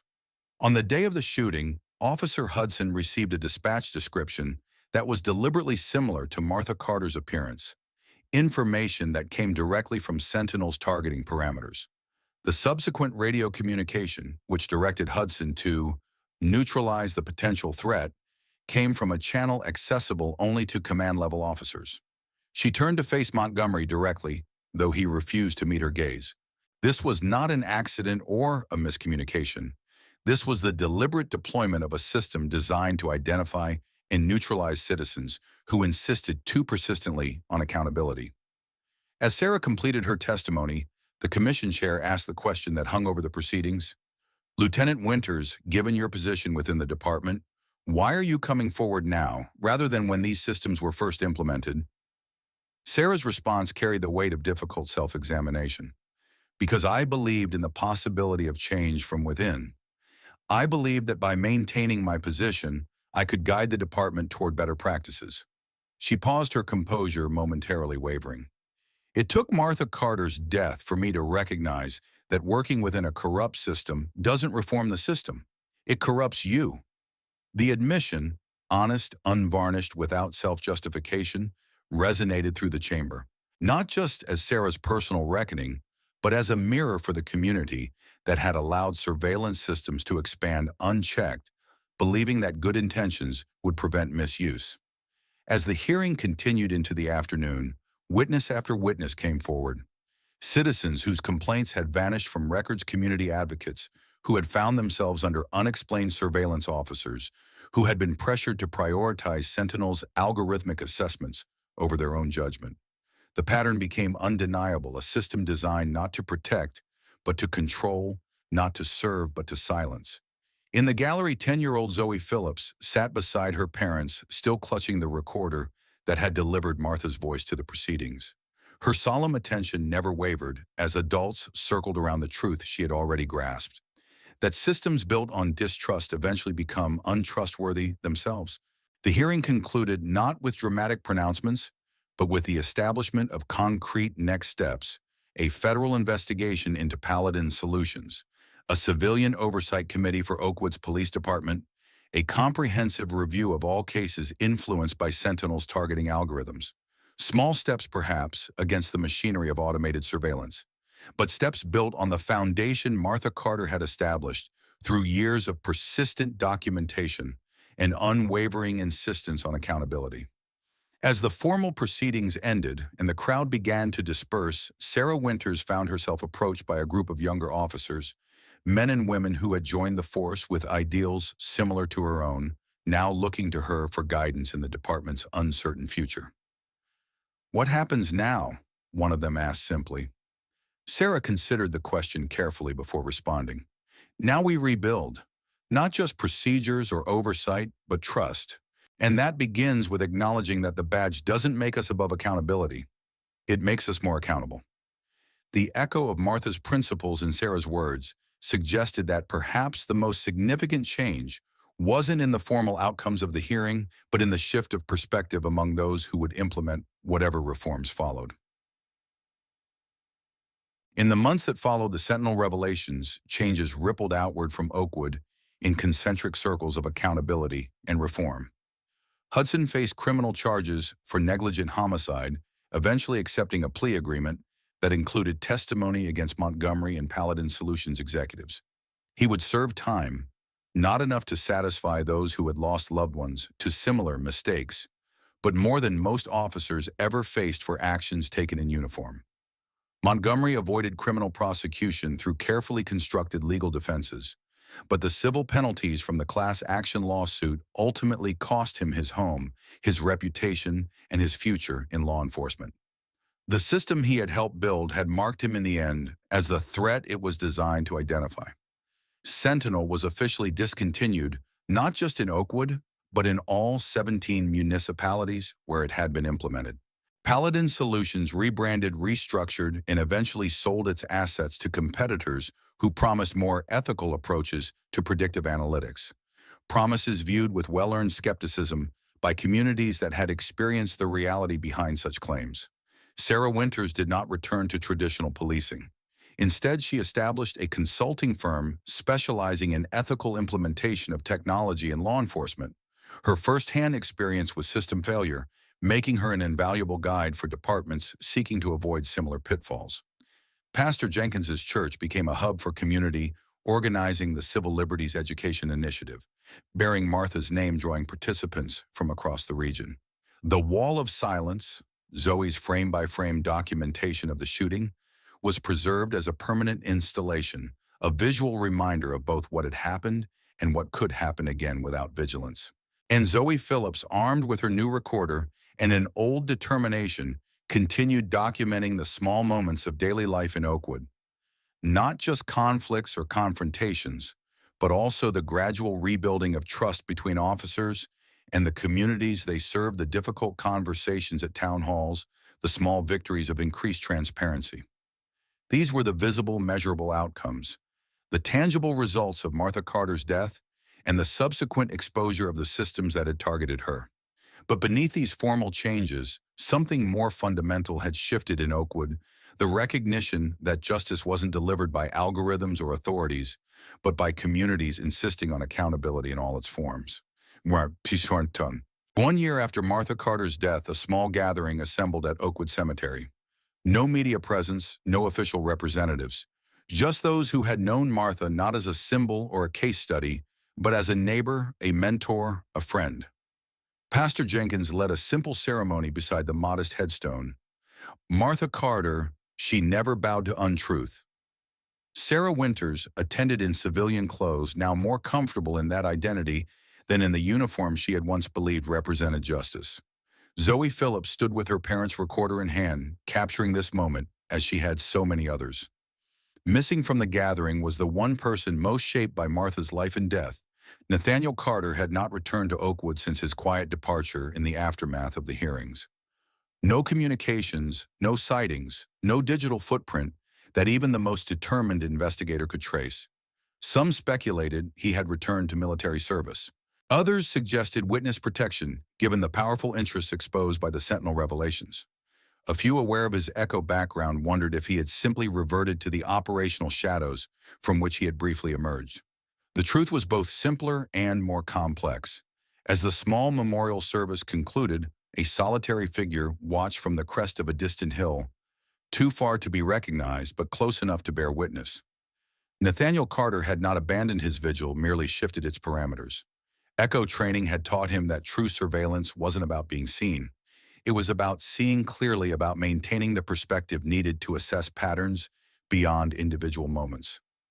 Martha had taught him something similar through different methods, that justice required persistent attention rather than dramatic intervention. In the year since leaving Oakwood, Nathaniel had not returned to Echo operations. Instead, he had established a different kind of network, a coalition of former intelligence specialists, ethical hackers, civil liberties attorneys, and community organizers. They tracked the emergence of surveillance systems similar to Sentinel across the country, documenting patterns, preserving evidence, supporting local resistance. Not through dramatic exposés or system attacks, but through the steady, persistent methods Martha would have recognized: documentation, education, community empowerment. As the memorial attendees dispersed, Nathaniel remained motionless on the hillside, observing from a distance that was both operational necessity and personal choice. He had completed his mission in Oakwood, not by destroying the system that had killed his mother, but by ensuring her methods survived and expanded beyond what any single operation could achieve. In his pocket, the old recorder still held Martha's voice, a connection he maintained not out of sentimentality, but as a reminder of purpose. The Echo operative had been trained to leave no trace. Martha Carter's son had learned that some traces were meant to remain, to guide, to persist beyond individual presence. At the cemetery, Zoe noticed movement on the distant hill, too far to identify, but something in the stillness of the figure suggested purpose rather than coincidence. She raised her recorder, capturing the moment without interpretation, adding it to the archive she continued building. Perhaps someday she would understand the full significance of that distant watcher. For now, it was enough to document, to remember, to continue the work Martha had begun and Nathaniel had amplified. As Nathaniel finally turned away from his observation point, his secure phone vibrated with a message from the network he now coordinated. New surveillance system identified in Westbrook County. Parameters similar to Sentinel. Local resistance forming. He paused, looking back once more at the small gathering at his mother's grave. Then he typed a simple response. Provide support. Documentation protocols alpha. Community empowerment priority. No direct intervention unless requested. Martha's approach, enhanced by Echo methodology, but guided by her principles. Not vengeance, but accountability. Not destruction, but reform. In the cemetery below, Pastor Jenkins concluded the memorial with words that seemed to carry across the distance to where Nathaniel stood. Martha Carter's life was not defined by how it ended, but by how it continues to echo in the actions of those she taught to speak truth, to power, to document injustice, to insist on accountability. That echo does not fade with time. It grows stronger as more voices join it. Nathaniel descended the far side of the hill, disappearing from view, but not from purpose. The mission continued, not through the tactical disruption Echo had trained him for, but through the persistent advocacy Martha had embodied. In Oakwood and beyond, systems of control would continue to evolve, adopting new technologies, new terminologies, new justifications. But so too would the networks of resistance, ordinary citizens armed with knowledge with technology, with the simple, powerful insistence on being seen as people rather than data points. This was Martha Carter's true legacy, amplified, but not altered by her son's intervention. The understanding that justice wasn't a destination to be reached, but a continuous process of accountability, maintained not through dramatic confrontations, but through persistent attention. The echo would continue, not fading but expanding, gathering new voices with each repetition, not just repeating what had been said before, but transforming it into something powerful enough to shape what came next. A note found in Martha Carter's old house, discovered during renovation months after the events: justice doesn't need to stand in the public square. It only needs to ensure that no one else dies because they were forgotten. Beside it, added in different handwriting, and that no system, however sophisticated, ever again mistakes silence for consent. The first in Martha's precise script, the second in Nathaniel's measured hand. Mother and son, different methods, same purpose.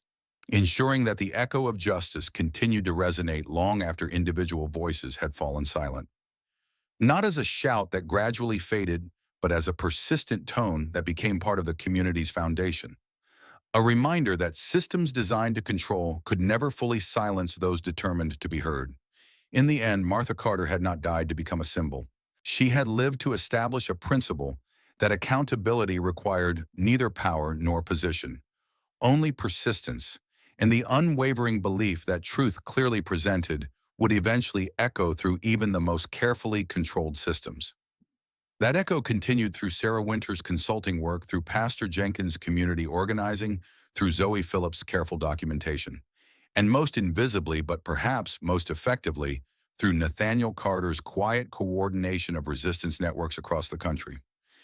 Different voices, different methods, same message: that justice wasn't delivered from above, but built from within through the collective insistence that every life deserved to be fully seen, fully heard, fully valued. The echo of justice continuing, not despite the systems designed to contain it, but because of the persistent voices determined to amplify it. Martha Carter's voice among them, not silenced by a bullet, but multiplied through the actions of those who carried her principles forward. An echo that would not fade.